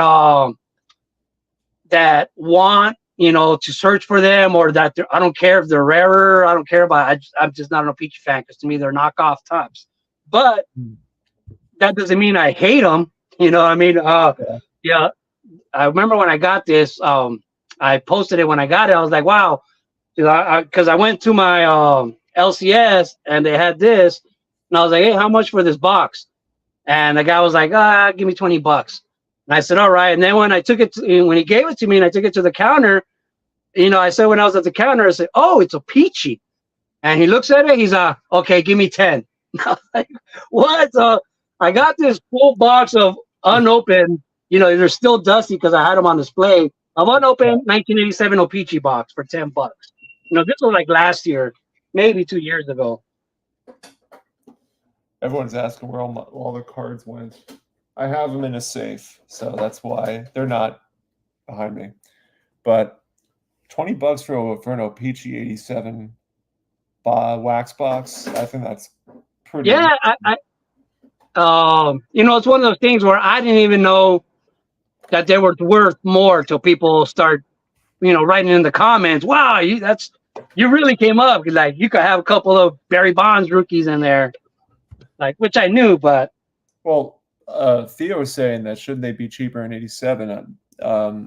Wouldn't they? I don't know. What was the time? I mean, I was obviously too young to go to shows at that point, so I'm thinking '87. Would they have been cheap at that price? Because I guess in the 90s, not in the 90s is when they really skyrocketed.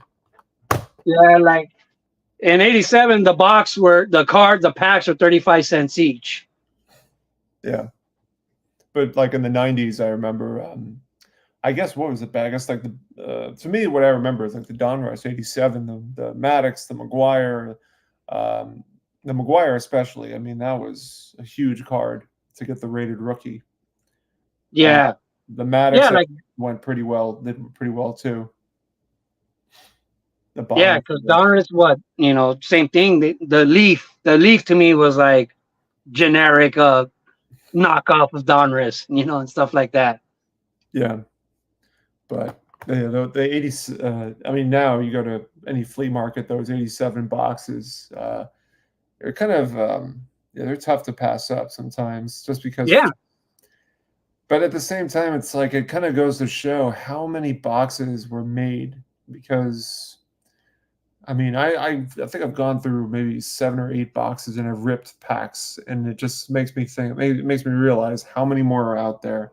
And how many at the time when they were in like 80s and 90s, how many of them were sold and ripped. And still there's so many that have not been opened up yet. Oh, yeah. When there's still like a lot of dealers, a lot of LCSs around here. And at Frankenson's, there's quite a few people that have 80s boxes, tons of them. And it's not just like the baseball card dealers. There's booths that are there that have just packs, period, TV, movies, and stuff, and they don't even know too much about sports, but they just have them because it's part of what they do. They sell unopened packs and boxes, and they just have them, and they don't even know anything about the baseball. So normally those people will have their baseball stuff overpriced. Right. But yeah, when I first got on YouTube and all my shops, most of the 87, 88, 89, Fleer, Donruss, Tops, whatever, most of those boxes were $10, $5 for a whole box, and I used to buy them just to use them as packing material. Whatever cards I'm shipping out, I would just put 2 packs on each end and tape them up.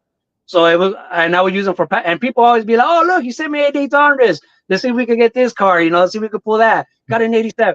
And I was like, well, I didn't really send them to you guys like to open them or like as a gift. It was more like it's just cheap packing for me. I'll get like 40 packs for $5. It was 88 Donruss. I guess that was Glavin. Who else came from that year? The rookies. I mean, the rated rookies. I'm looking it up because. I mean, at the time, I'm sure there were a lot of like big stars. Oh, Roberto Alomar's in there. Mark Grace. Yeah, the Mark Grace. Let me see. I'm looking at it's because, I mean, when you look at it now, the Donruss 88, like 87 and 89. Obviously, with 89, you have the Griffey. 87, you have the monster list of rookie cards. Let's see. Yeah, Greg Jeffries, I guess. Yeah. No, Greg Jeffries, hey, I often make that argument. Sometimes I find it hard to believe when people say they were chasing Ken Griffey Jr. in '89. I was like, oh man, '89. He's like, in reality, what I remember is like everybody was chasing Jeffries and still chasing, Maguire and Canseco, like, I don't know, man. I just don't remember Ken Griffey in '89. Obviously, 1991, yeah, but like in '89, I don't remember the hype being that big around him in those years. It's like say with Tom Brady right now. If people were saying, "Oh, I was chasing the Tom Brady rookie card in his rookie year," it's like nobody was chasing Tom Brady, before he started playing. I know it's wild, absolutely wild. It's saying But yeah, so. I'm going down the list here, and this is on oldspartscards.com. It says the Bo Jackson, an estimated PSA 10 value is $90. Greg Jeffries, same thing, $90. wow. Nolan Ryan, estimated 10 is $65. Maguire Diamond Kings 50. Ripken 50. Oh, sorry, Ripken Diamond Kings 50. Let me see it. I'm trying to go down the list. Dale Murphy is 45. It's pretty interesting. I mean, Roberto Alomar is only 40, his rated rookie, compared to all these other guys. You would think that, rookie cards would kind of get their due justice, but Mark Grace rated rookie is only 40. Will Clark. I mean, it's now granted, I don't know when this was last updated, but interesting nevertheless. I can't imagine. Yeah. What gets me is how the cards were more expensive back then than a PSA 10 now is now. Yeah. I mean, it's especially since I thought they were cheap back then. But yeah, I mean, the junk wax era just doesn't get monetary props and but at the same time for good reason. When you like exactly what we're saying, there's still so much unopened product out there. Mm-hmm. But that should also, well, I guess if you're talking about numbers and stuff, it doesn't matter on number parallels and stuff.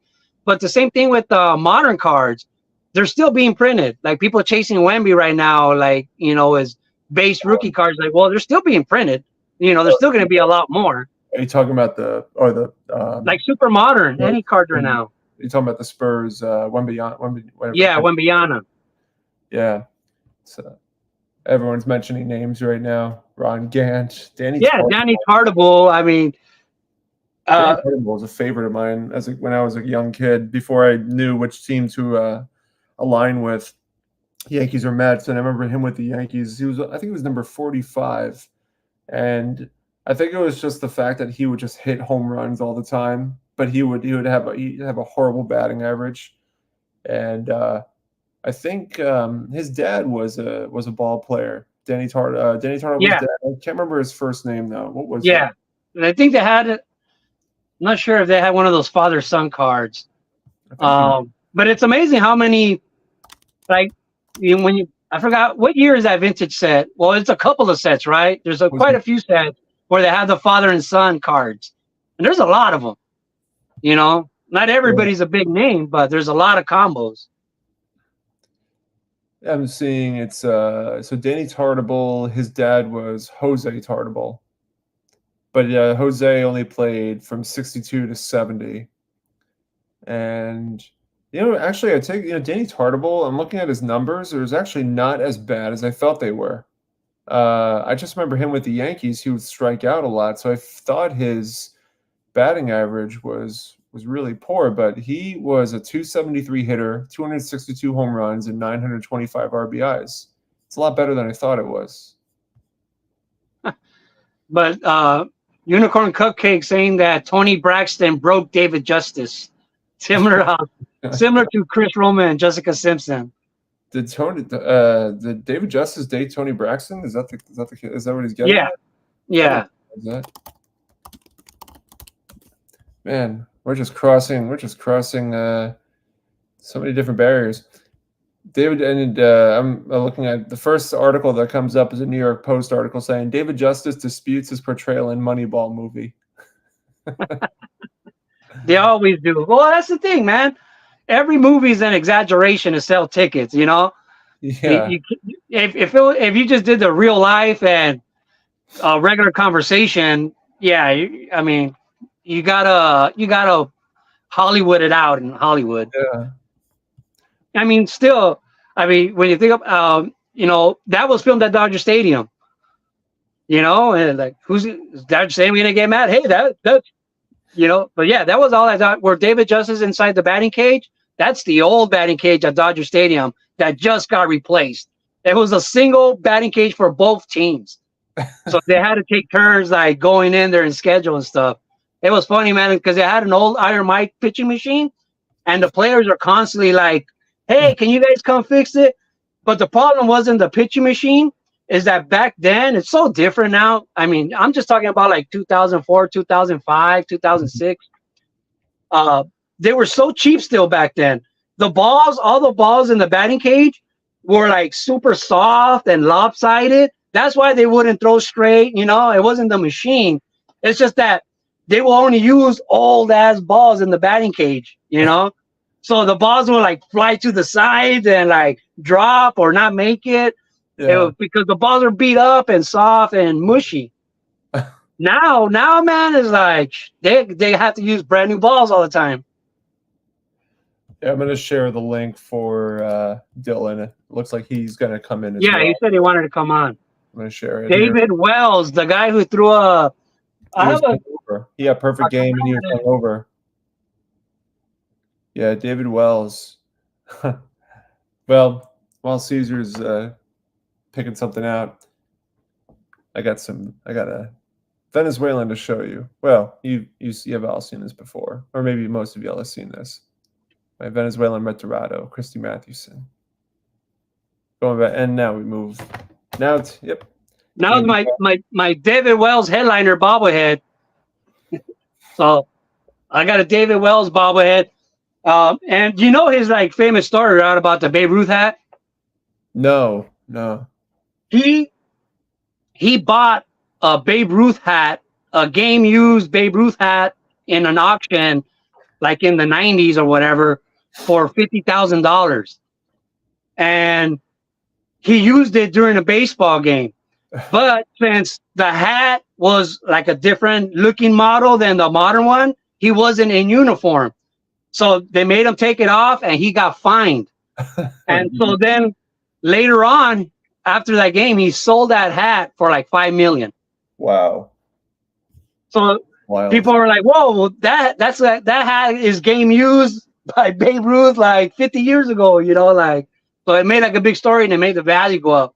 So he made millions off buying that Babe Ruth game used hat and using it when he wasn't allowed to. Is Dylan waiting or is he not in yet? Well, he said he was going to be 8 minutes. The last message that I saw from him. Oh, he wanted me to toss him the link. He said, "Can you toss that link out to join?" Which was about a couple minutes ago. I was curious if he's let's see. I'm guessing Double D talk about the $5 million Ruth hat that is now a cut relic. Oh, did they cut it? That's a shame if they did. Somebody's saying Clemens was a little chubby. Oh, okay. I got to text Dylan the link. All right, let me do that. Okay.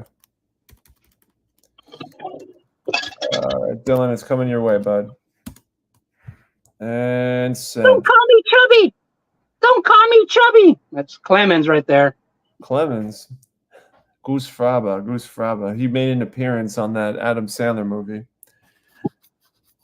I'm trying to remember what was the name of that movie? That was Anger Management, where Jeter and Clemens make a small appearance. That was wasn't that the Jack Nicholson? The other guy's movie with Will Ferrell? Which one? Where Mark Wahlberg shoots Derek Jeter in the tunnel. Have you seen that one? No, I don't think so. Well, Mark Wahlberg is a cop and he's a little nervous, and Jeter's walking down the tunnel and he shoots Jeter accidentally. What? And so for like the rest of his life as a cop, like he's the shame of the department and they leave him to desk and they took away his gun. And then so he's always like, I shot him by accident, man. It was an accident. Won't you guys forgive me? And you hear like another cop, you should have shot A-Rod. Oh, wow. Man, this movie sounds pretty dark. It's actually a pretty cool movie. The other guys. Oh, yeah, okay. Now I know what you're talking about. Yeah, I know them. I know which movie you're talking about now. I'm looking at this. I showed this this card. What was it on my chill-in chat that I did? Yeah, there he is. Can you guys hear me? Yeah, I can hear you, Dylan. Woo! Were we talking? Dude, sorry, Cesar. I'm super late. The waves were firing, like really fun. Hey, that's all good, man. Extra long. Hey, you guys were talking about, I didn't hear all that story you guys were just talking about. I had my phone off, but I did hear you guys talking about some junk wax era stuff. I love talking about that stuff. And I heard you specifically talking about OPG. And I always been this dude. I was at a friend's house when I was a kid, and we were looking at his 1990 Topps cards, and they were all shiny. I'm like, dude, these are all counterfeit. These aren't real. These are counterfeit, man. He's like, no way. I got these from so-and-so. I can't remember the whole story about it. No, these are counterfeit for sure. They're all shiny. And then the OPGs were just ugly to me. Like, I'm like, those are cheap. Those are junk. Nobody wants them. Just to prove, Petty's talking about how you sold all your cards like I did. I still have mine. Don't worry. They're still here. And just knocking them all. This is my new display I'm building, actually. Oh, really? What is it? Yeah. Is that a sliding door? Yeah, it's a sliding barn door, and it goes behind the wall there. Working on it right now. Not finished. That's our bedroom. Gotcha. Yeah, we got to keep. Yeah. Certain things have to be behind closed doors. Hey, Cesar. Yeah. I got your cup. Man. Oh, cool. Man. Today I went to the supermarket to go buy last minute supplies before we barbecued for Memorial Day. And I had this, it was just, I was the only one that was going to be drinking. So I bought a 6-pack of jarritos. If you don't know jarritos, it's a Mexican drink, like a soda, but now they have it with alcohol. So I was in the alcohol section. I got a 6-pack and it was like $10. Like, okay, I'm just going to buy this, only me. And when I was walking down the aisle, I saw a 12-pack for $10. So I was like, wow, $2 more and I'll get 6 more beers. Like, oh, awesome. So I put my 6-pack down. I took the 12-pack.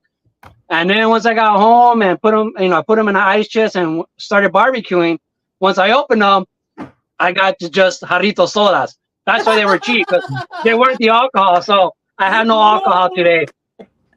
Oh, that's so funny. Oh, man. That's a buzzkill. You're like, yeah, all right. Woo. Yeah. Oh, well. Well,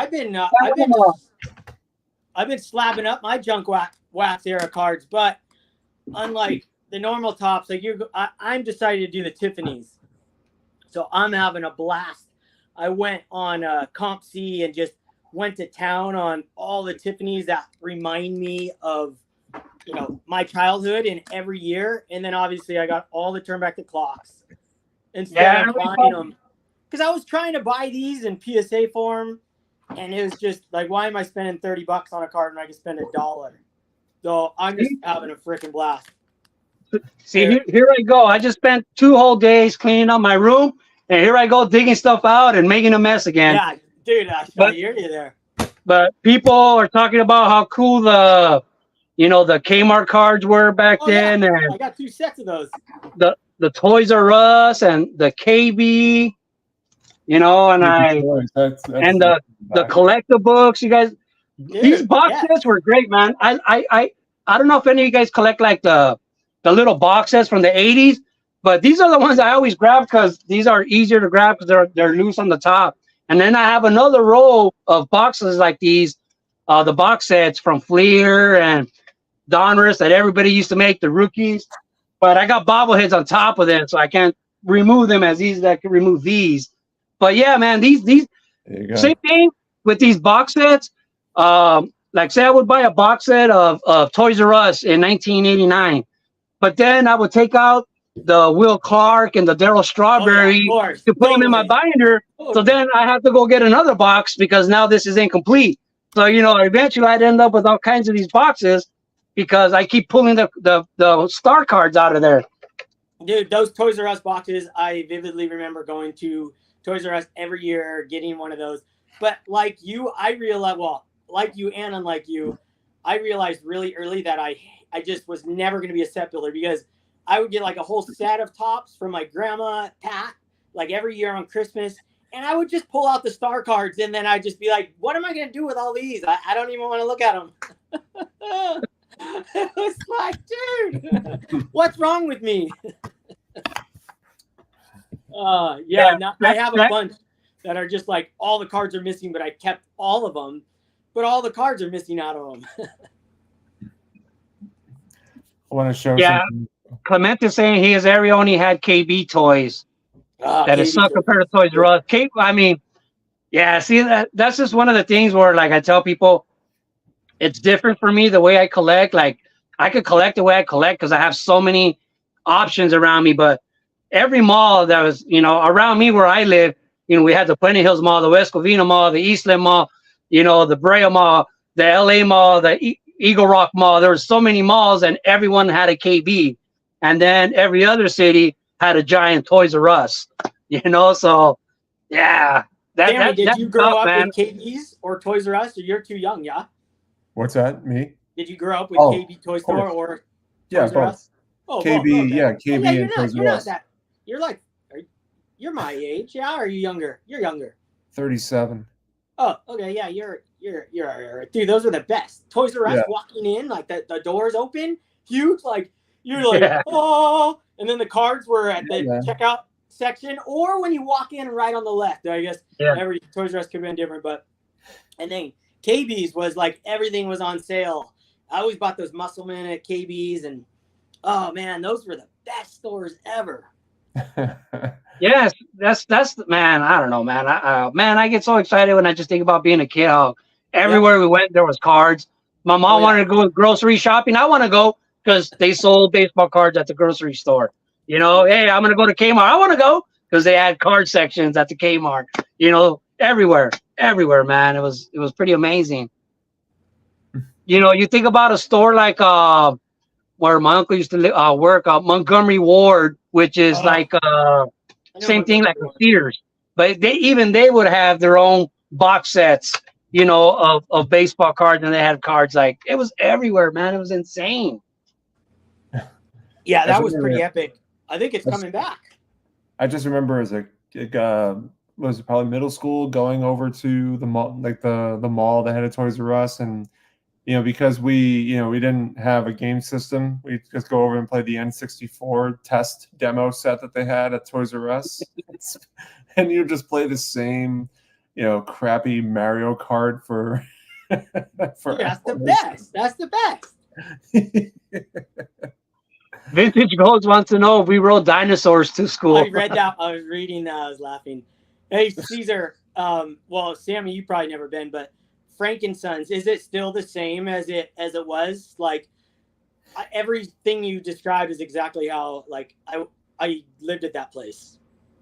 I mean, it's still no. I wouldn't say it's exactly the same. I mean, I would say it's still the same theme.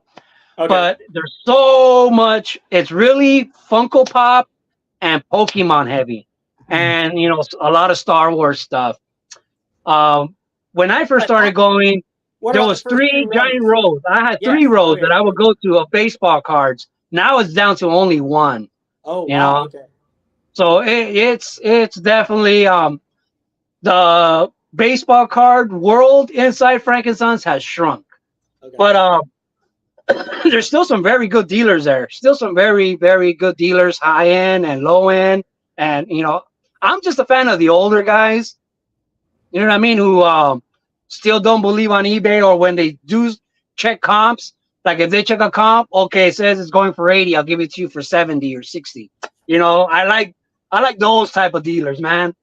I never bought a single vintage card from Frankensons. Not a single card in my whole life from Frankensons. It was all packs and boxes because it was half the price of our local shop for the boxes and packs there. So it was just like, and I was just buying vintage online. I was like, why would I buy from these dealers? I always thought the price were so high. I'd walk by them, I'd look at them all, but they wouldn't say a word to me.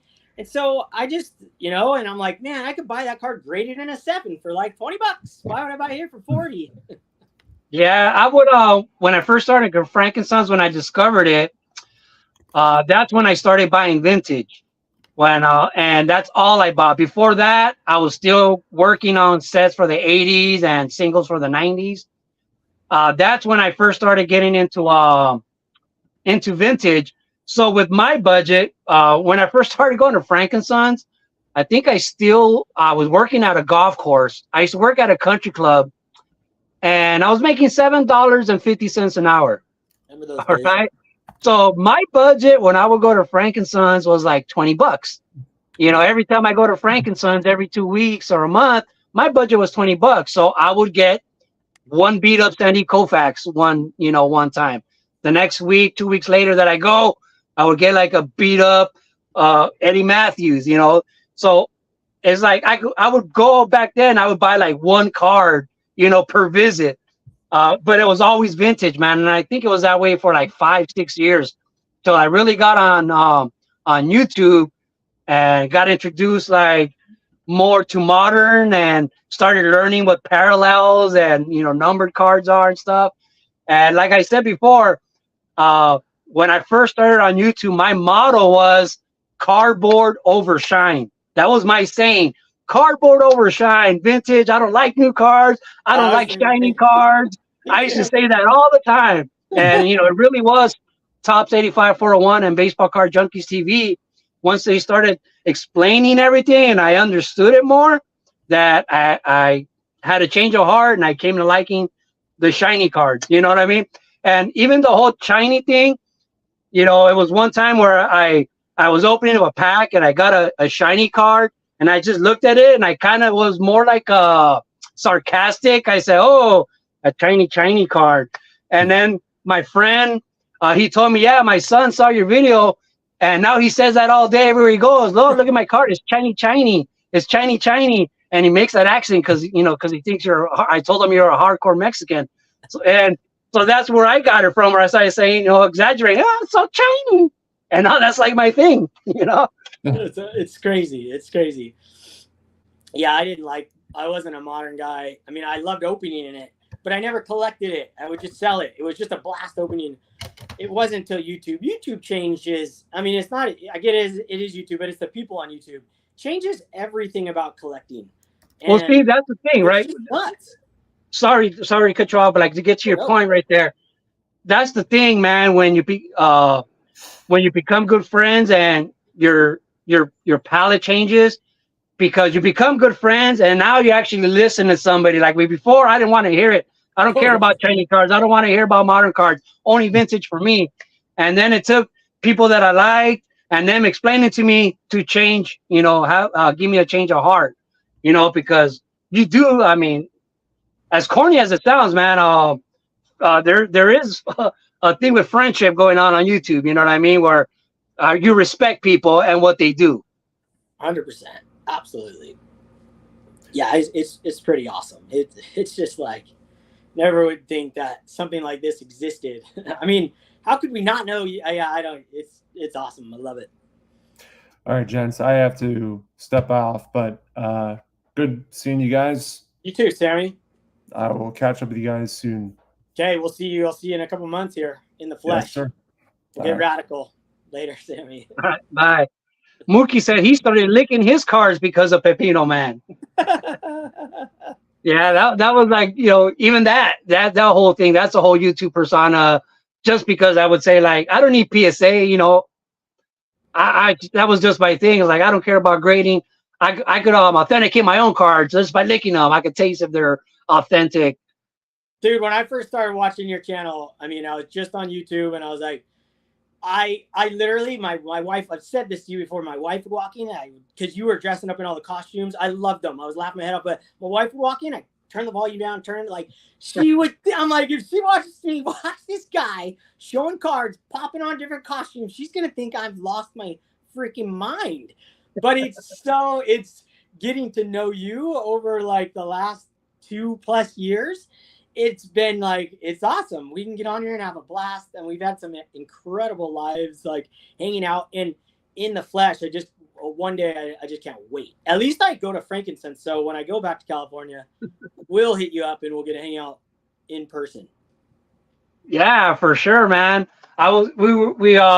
Somebody mentioned something about my chicken costume earlier in the stream, and I said, I really haven't been doing videos because I have 3 giant 50-gallon trash bags, 3 of them that fit all my costumes. I go, that's a lot. Like, you know how much room that takes? Like 3 full trash bags.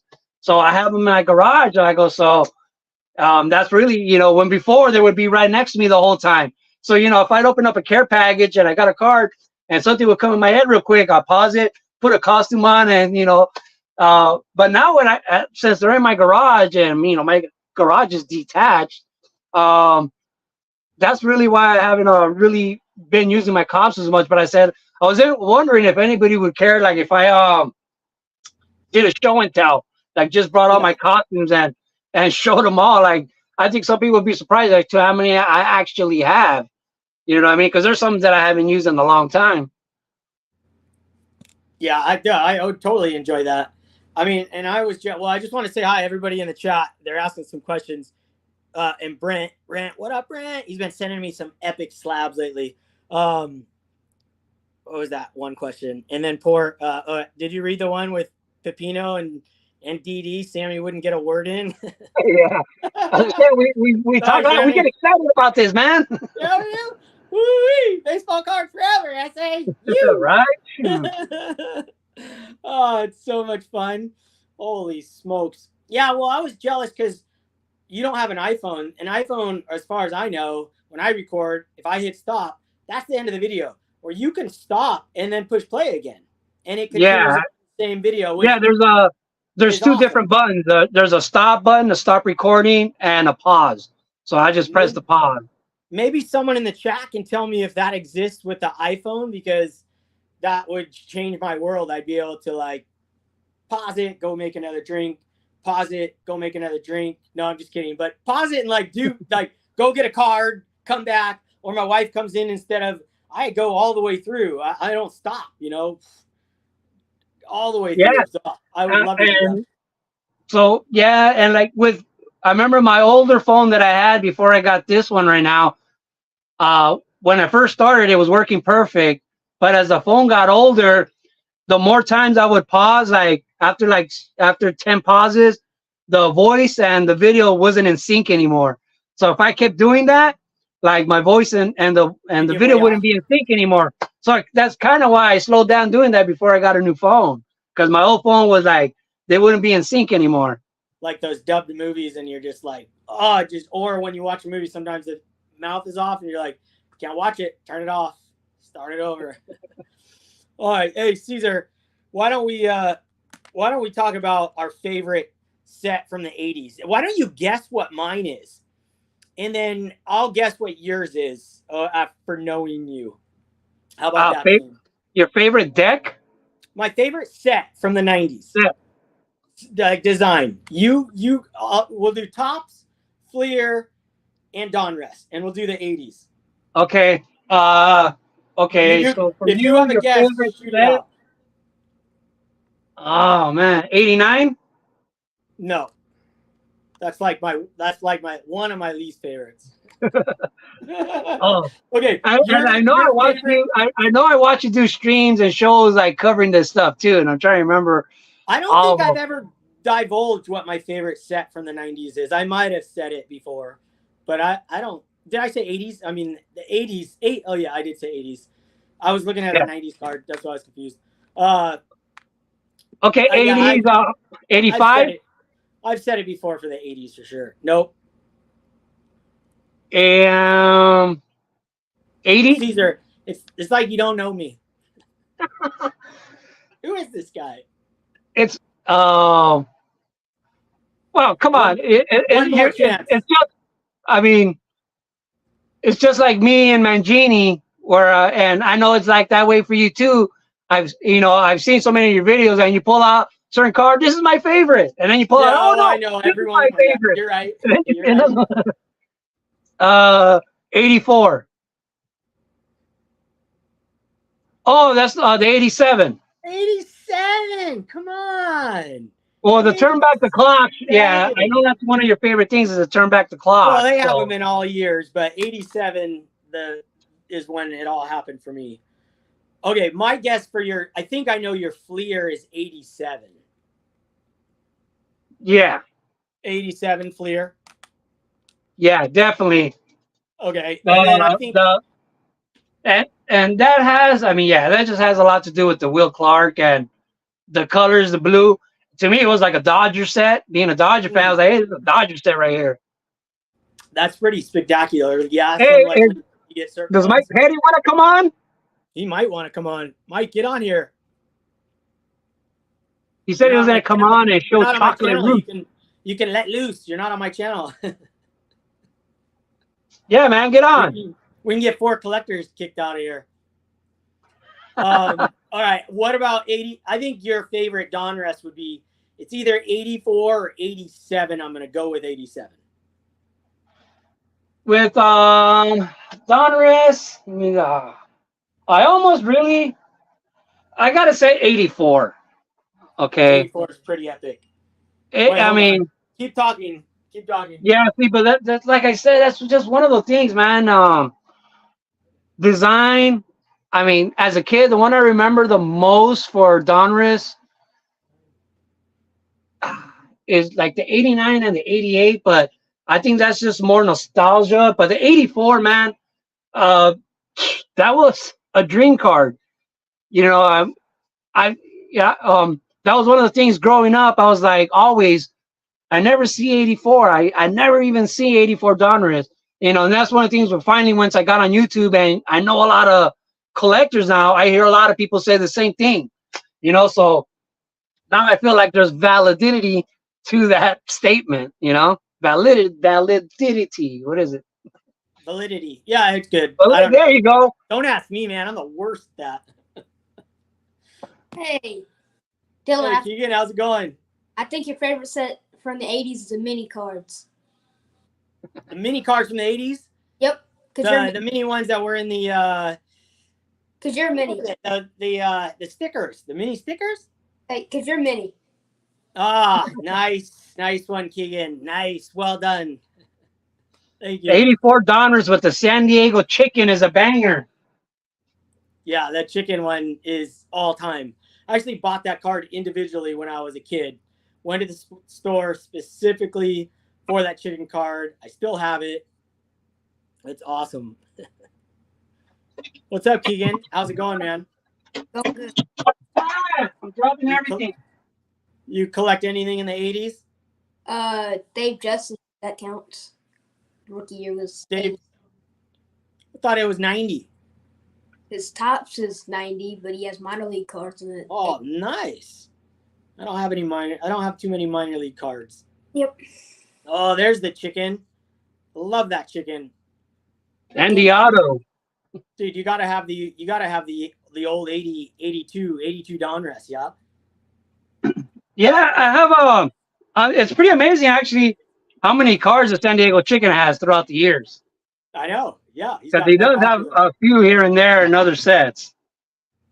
But I got this autograph, man, and I love it. So the San Diego chicken's been on my shelf for quite a while. It's one of my favorites.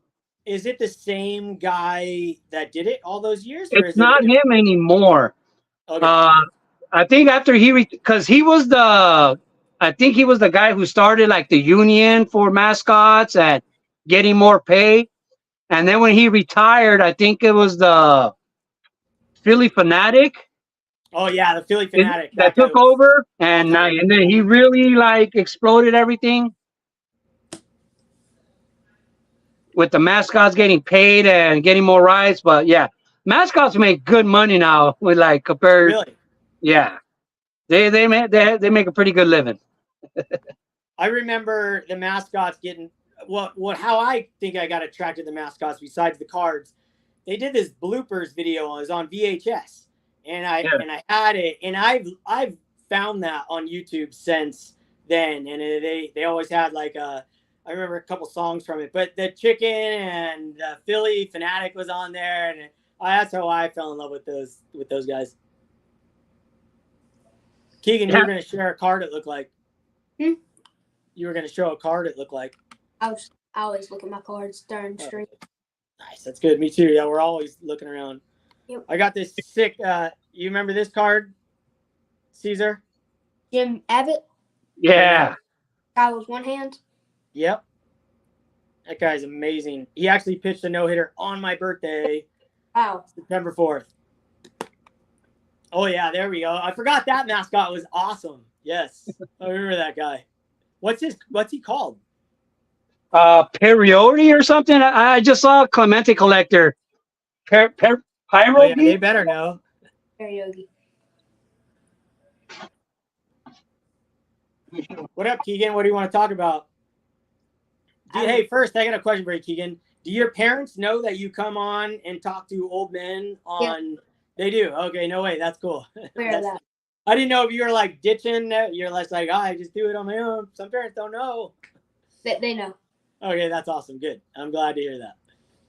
Here's like the dude, he's just breaking things off his wall. And there's Jim Abbott. Jim Abbott and his signature. That's sick. How'd you get that thing? Is that real? Real autograph? Yeah. Geez, Mikey actually gave it to me. No way. Yeah. Like all these other posters that I have, Darryl Strawberry and Eric Davis. He gave me a Ricky Henderson, a bunch of Nolan Ryans. He bought like a bunch of frames for cheap, like from some collector had them forever. And he took them home and he had nowhere to put them. And he just said, you know what? I ain't got nowhere to put. You want them? Because I shouldn't have bought them. And he gave them to me. So that was pretty sweet. Dude, that's awesome. Some really sweet posters, man. But yeah, it's all autographed, the whole Olympic team from 1988. Dude, that's crazy.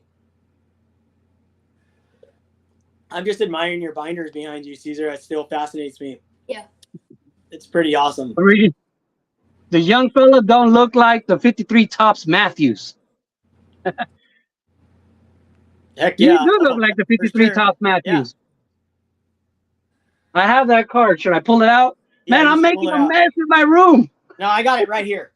I have the 91 archives of it. Oh, man, I thought I had it right there. Shoot.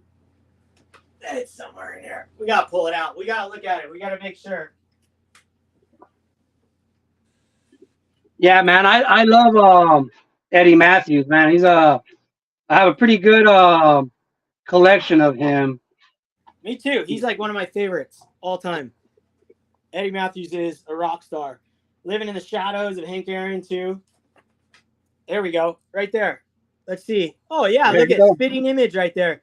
Give us that smile right there. Dude, okay, you're gonna have to use that as the screenshot for this, Theo. Yeah, there it is. That's sick. You got any more Matthews? I don't have any next to me. There's Eddie Matthews with the mustache. Yeah. Oh yeah, I forgot you have that card. It's so sick. Cesar, I know like a lot of your vintage cards by heart. It's so funny we get to know our friends' collections. You're like, oh yeah, you got that card. Oh yeah, no, that was so and so. Oh yeah.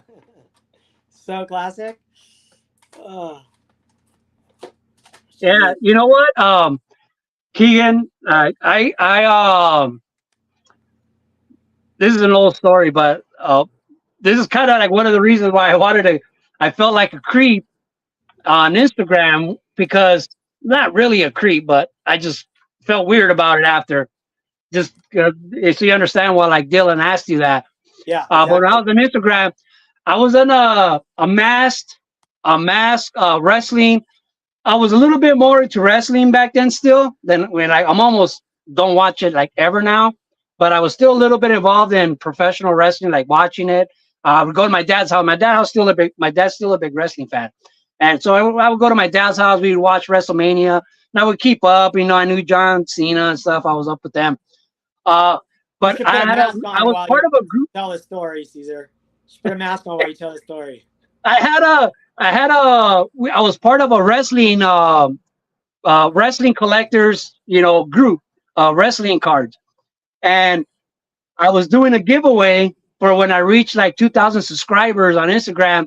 I did a giveaway, and I was giving away two wrestling masks.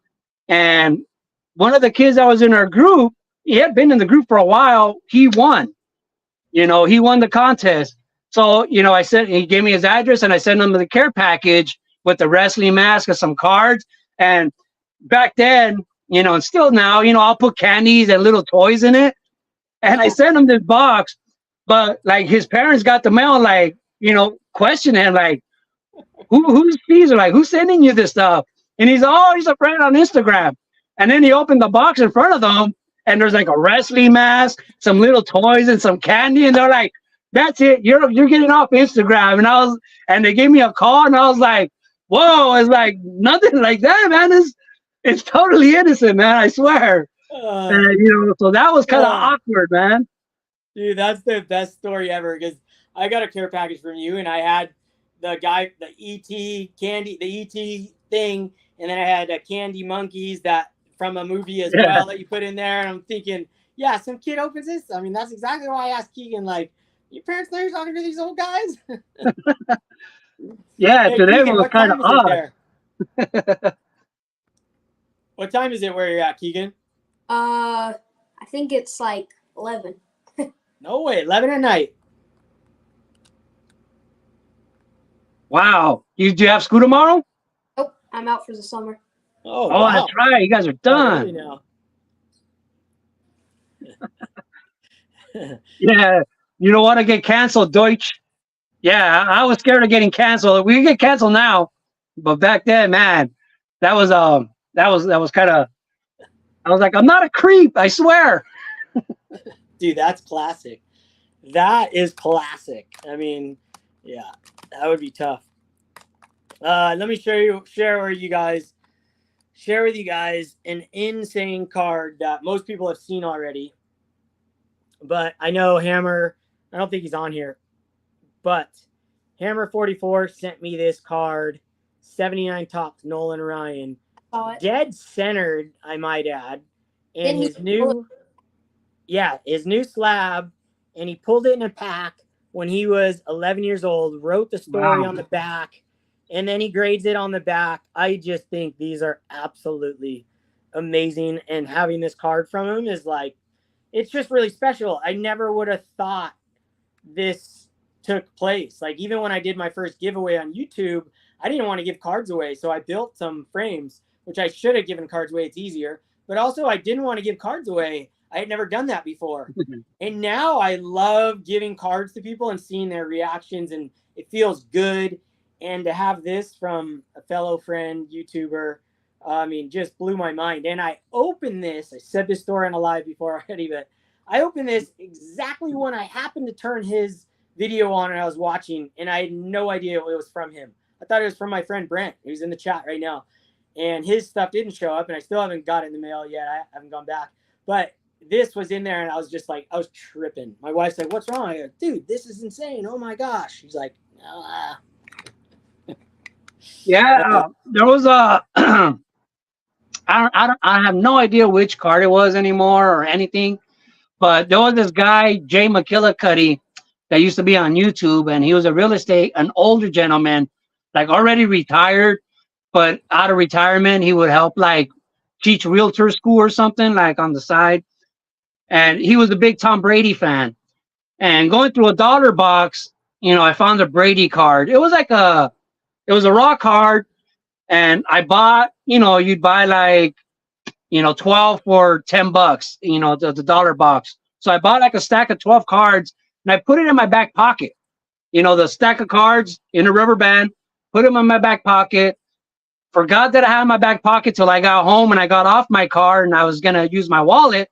I was like, oh, all that stack of cards that I bought, I've been sitting on them the whole drive.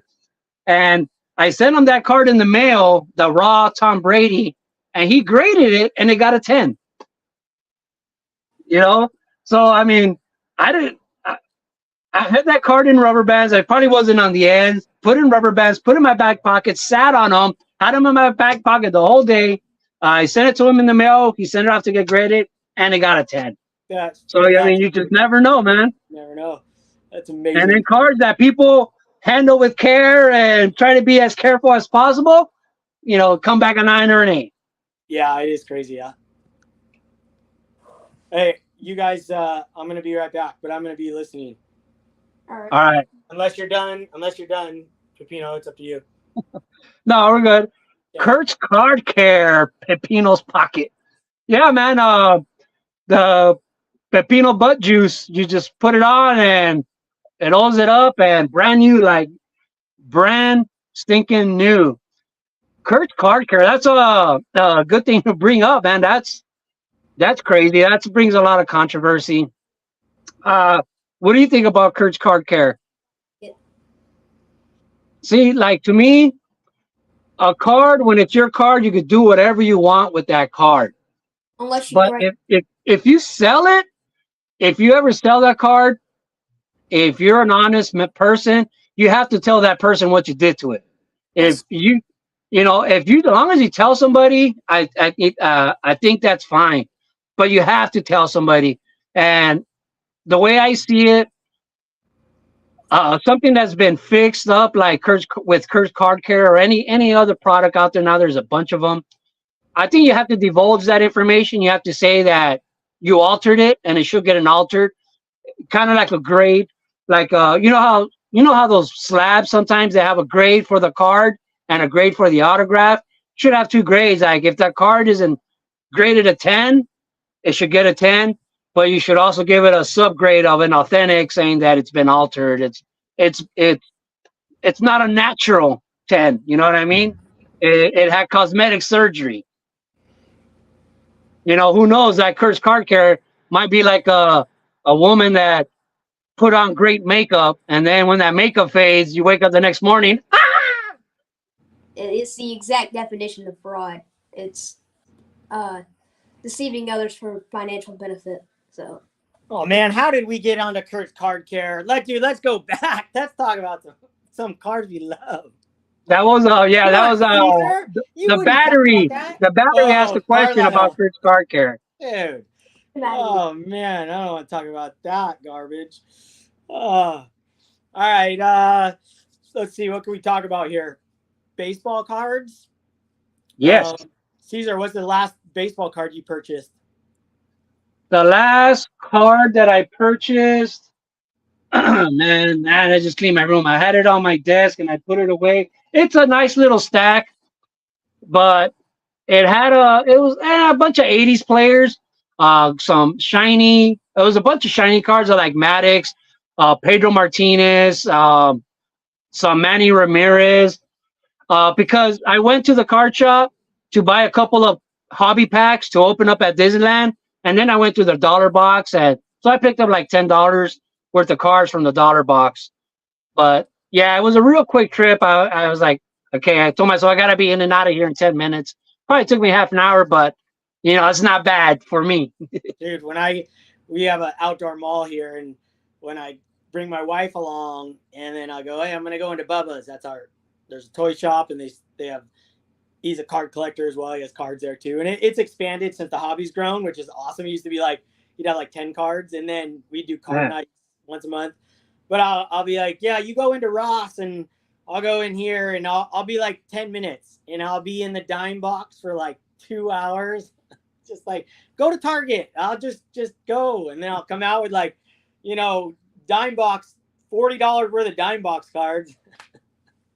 Yeah, I don't know what my wife envisioned, because I said this not that long ago, but my wife wanted to go get her nails done. And I told her there's a nail place right next to my card shop. Let's go there.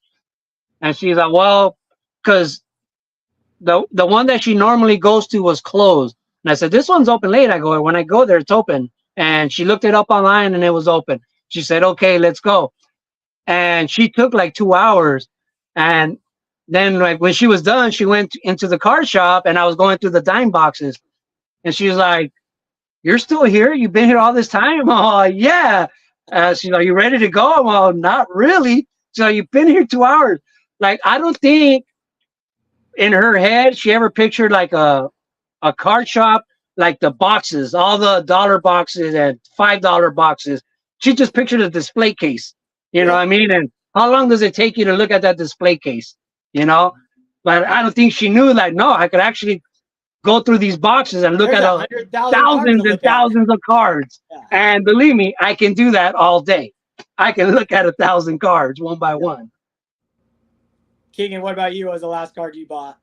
It was a 61 tops ERA leaders, I think it was. Spawn, Nice. Blue Burdette, and I want to say Vern Law was on there. Somebody else. My type of card. Love that. That's awesome. Yeah, I was noticing on that's a the sideways card, yeah. 2024 tops. I've been buying a lot of packs of that lately. And there's one of those leader cards with Otani on it. And I swear I got like 10 of those. Like that Yeah. card had to be massively printed because I still have a big list of cards I don't have, but yet there's one card I have like 10 of them. You know, there's Dude, one of the year. That's how it always goes. Back when we were a kid, it was like going to those vending machines and pulling out cards, and you're like, dude, I have like 10 Roger Rabbits from this set. Or the Goonies cards, you're like, I got 10 of them. I don't have this scene yet. Right. Dude, come on. I just want that one. Oh, so good. Yeah, like I remember buying a lot of the Jaws cards, wanting that sticker, you know, that sticker with that girl.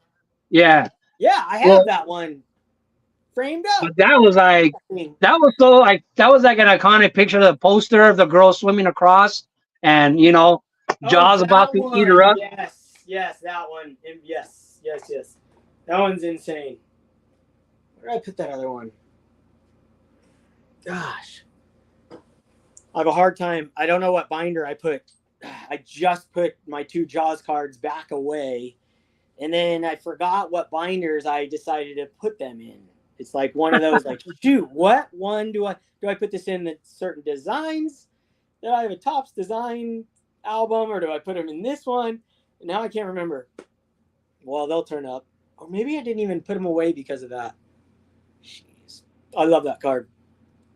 Oh, Henriette says that girl just died in real life. That sucks. Jeez. That's a buzzkill. Come on, Henry, we're trying to talk positive here. Now I really want to go find that card because it might be the same girl. I think I have the one of her skiing, though, in front of the shark. I think I have a girl skiing, not the swimming one, which I know which one you're talking about. Yeah. Hey, Keegan, So what year were you born? 2012. Holy smokes. That's amazing. So what do you consider vintage years of baseball? Pre-1980. That's awesome. What about 1980 itself? Pre-1980, so that considers vintage and behind. So Ricky Henderson's like the last big vintage card. Rookie, really. Yep, I'm 1980 and below too. Yep. What about you, Cesar? I mean, I was born in 1974. I'll be 50 years old next month. What a great year to be born. 1974. Bam. You were born when Hank Aaron hit his 715th home run. We brought up a lot of 1974 talk and Hank Aaron today with Keegan, asking him if he considers those cards like that, those first cards that he had, also the ones with the 4 years of cards, because he had a card of each year. Yeah, 74. If he considers that part of like the Hank Aaron run, you know, he says he does. You have to. He played. It's a playing day. I mean, this isn't, but that is playing days, right? He played. Yeah. No, but there was I remember I was watching a video of some guy who said, like, I had no idea who he was, but it popped up in my feed because his title was my complete run of Topps Playing Days cards. But he didn't have any of those cards, like the home run one. And he says, I don't consider that part. And I was like, what? I was like, really? I think the first time I heard that, I was like, it has his name on it. That's it. Those are like the best cards ever, too, because you get 4 cards on each card. Like, they're like my favorite cards. When I was a kid, to get one of those, man, I had some old 74s with the 4 inks and the Pete Rose's 86. They were the greatest cards in the world because that was as close as I was ever going to get to those real cards in my kid brain. When you get older, you can get a job and you can buy some. Well, you already buy a bunch of cards, but yeah, the 86 was pretty sweet when they did that with Pete Rose too. Seeing all awesome, and he had a real long career, so he had a bunch of them. Yeah, he did. It's kind of a ridiculous set, and then trying to get his run. The guy probably was doing the PSA run or something. They probably don't include those. Henry S says he's 1 year younger than me. He was born in 75. Yeah, so I mean, shoot, that's crazy. Oh, one of the reasons I was asking about what you consider vintage, I remember what's their name? The Fox family. I don't know if you're Fox Crew. I don't know if you're familiar with their channel. I don't know. I just know of the name. Yeah, so Mateo, like at the time, man, I don't know, he was like 10 or 11. And I asked him what's vintage to you? And and to him it was like 5 years ago. You know what I mean? So to him, 10 years was vintage. Oh yeah, that's before I was born. So that's vintage to me. I didn't think 10 years. Well, when we were kids, when I was a kid, I remember going to the store when 86 and 87 tops were available. 83 Fleer, 83 was full blown vintage, full blown, like that pack was like $4 or something. I remember buying a Fleer 83 and I pulled a Howard Johnson rookie, and I just remember those being like, that's vintage. This is so old. This is crazy. But then obviously the Hank Aaron's and everything that I really was attracted to, that was like untouchables. These guys aren't even alive. Like this is history that never happened. Like one of those legends, right? I thought it was all legendary. I didn't even know these guys were alive when I was a kid. My parents didn't tell me, like, oh, you want to go meet Mickey Mantle? We can go meet him. He's at the local mall right now. I probably walked by him, like, I just like, dude, holy smokes. My parents didn't like sports, so I was on my own. Yeah, okay. I see a lot of comments, about people arguing that 1988 is vintage. And see, it's all a niche, okay? It's all a niche. So with me, with baseball cards, that's the reason that I give. Why do I say 1980 and before is vintage? I always say because that was the year before Fleer and Donruss came out, where now all of a sudden the Topps monopoly was over, okay? That's my reason for that being vintage. But in the other world, in the actual antique world, anything over 25 they call vintage. But that's the antique world. That I don't think that rule applies to my hobby. Today, my daughter, she was in here, and I don't know if you've ever seen this Jackie Robinson tin, all right? But she was in here, she was all looking at it, she was like, oh, this is so cool. How old is this and this and that? And then she goes and she brings a tin from her room. She has a Hershey's tin. And she says, look at mine. She's like, I love this one. She's it's a Singer, the sewing machine Singer. She's all, this is vintage. And then I look at it and it's copyrighted 2000. I said, this is right from 2000. She's like, yeah, it's gonna be 25 years next year. It'll be vintage. So to them, the rule is anything over 25 years is vintage. So that's their rule. But my rule in the hobby is no, anything before 1980 is, and then we have pre-war, we have dead ball era. We have our own, niches for the names of the years that we have. That 25-year rule, I don't apply that to the hobby. But if you feel that way, that's fine. Yeah, I just want to know your definition. So, so if we make a trade, hey, I'll trade you a blind trade, one vintage card for another vintage card. Oh, I'm going to bring it up. No, because to you, 88 is vintage. I don't want to send you a nice 1970s card and you send me a Greg Jeffries 1989, 88. You just want to be clear about how they feel. You can feel the way you want, but I just want to make sure that we understand each other. Like you can't have different definitions. And can we agree that 1988 is the worst year in baseball cards history? That to Well, me, the top 88 set was was the kind worst, of, ugliest cards in the history of cards. yeah. I mean, the Even when Donruss I was a had kid, I that didn't like them. flannel. It looked like a flannel, like a lumberjack flannel. Yeah, they You know, were. the tops was really dull looking. Yeah, I mean, I like them more now than I even when I was a kid.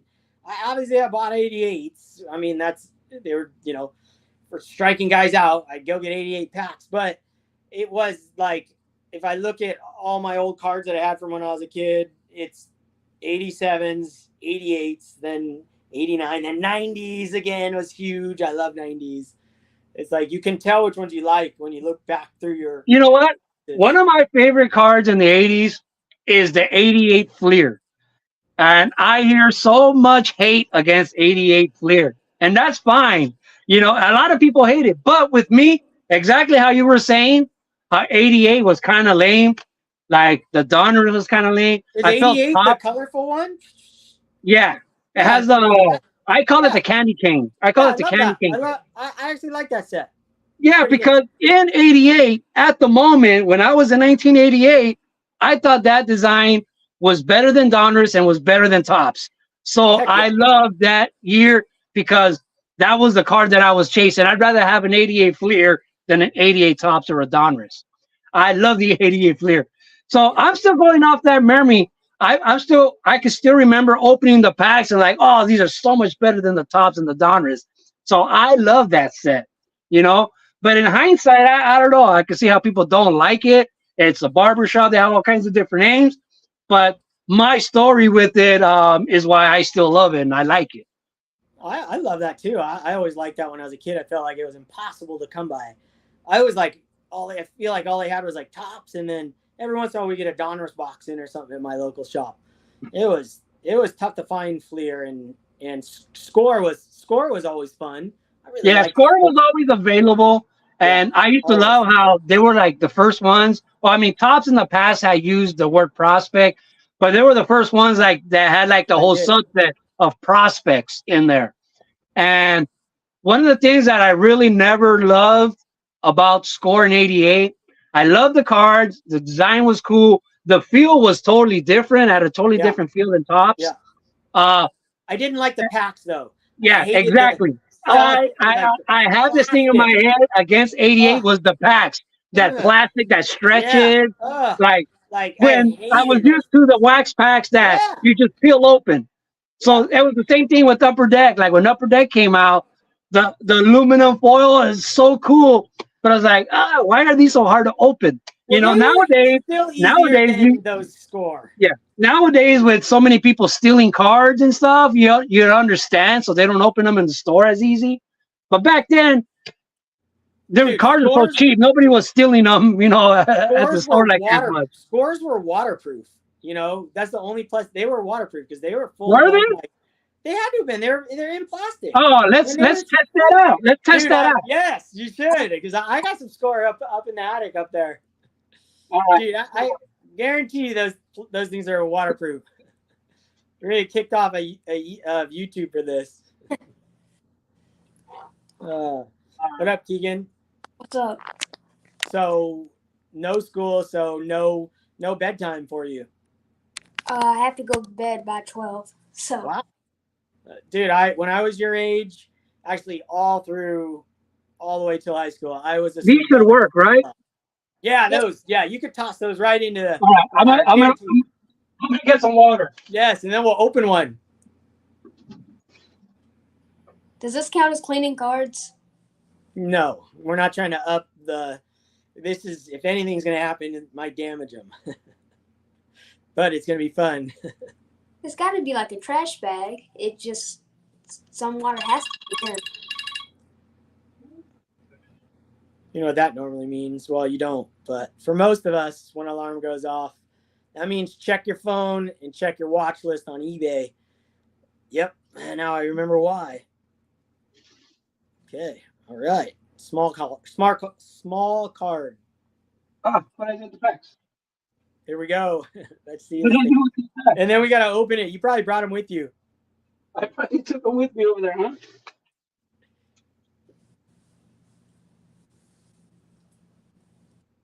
'91 Fleers is worthless, but I like it a lot because it was one of the first cards I ever really saw. Because it was my dad's collection. He collected from about '90 to '94, so it's Oh, like that's awesome. I really ever saw. Is that how you got into it? Because your dad was collecting cards, or he brought out the cards during COVID or after COVID or something, or what? I heard him talking about it when we passed the card aisle in Target, and I thought they were cool. And then I saw some, and I bought them. Well, that's awesome. Okay, dunk them. Oh, Yeah, they dude. float. Yeah, heck yeah, they float. They're airtight. Dunk Oh, them in there. yeah, look at it. They're buoyant. Yeah, They yeah. float. They're like trash bag material. It's like those fish tank, That's those awesome. fish tank shoe pumps. But Dude, why should you put a little weight on those things and put them in a fish tank? Would be sick. All the fish are like swimming around the pack. That'd be awesome. Put that on that one tank show. all right, how long should I wait before I open one? I say you're pretty good right now. Yeah, I don't see any bubbles coming out of Yeah, them. I mean you dunked that thing. Oh, let's see. I hope there's like the mantle autograph in that pack, and you just absolutely ruined his. Oh, wait, is that one that has possible? What year is that? 91. 91. I think it's also Yaz's. Yeah, man. Let's see. I don't look on that. Is that there? Yeah, that's 91. Dude, that would be awesome if it was in here. That would blow. That would be I insane. would all out. Yes, these cards are completely dry. Yeah, heck yeah. They are completely dry. They are waterproof. I never love knew this that. set. Love Got this Jerome set right one. here. Let's see if Look I at got the color. anything. Yeah, Corey Snyder. He was a big thing back then. Jay Howell, Jimmy Key. Jimmy Key. I'll put that aside. Mike Witt, Pat Borders, Eric Plunk. Does it come with a hologram? Yeah, Like it comes with you know, that World Series. Yeah, there you go. With a question on it. Yeah, oh, it's a World Series one. 2 aces split. Yeah, I don't think I got any autographs or Yastrzemski. That'd be wild. Yeah. Yeah. that would suck if it got wet and I did that. But Dude. yeah. So these Well, you cards would have are never waterproof, guys. known. You would have never known it was in there. So either way, it would have been a plus. You pull that. Yeah, triple yeah. auto, This thing is still floating. It's that's water. insane. It's airtight. So it's floating.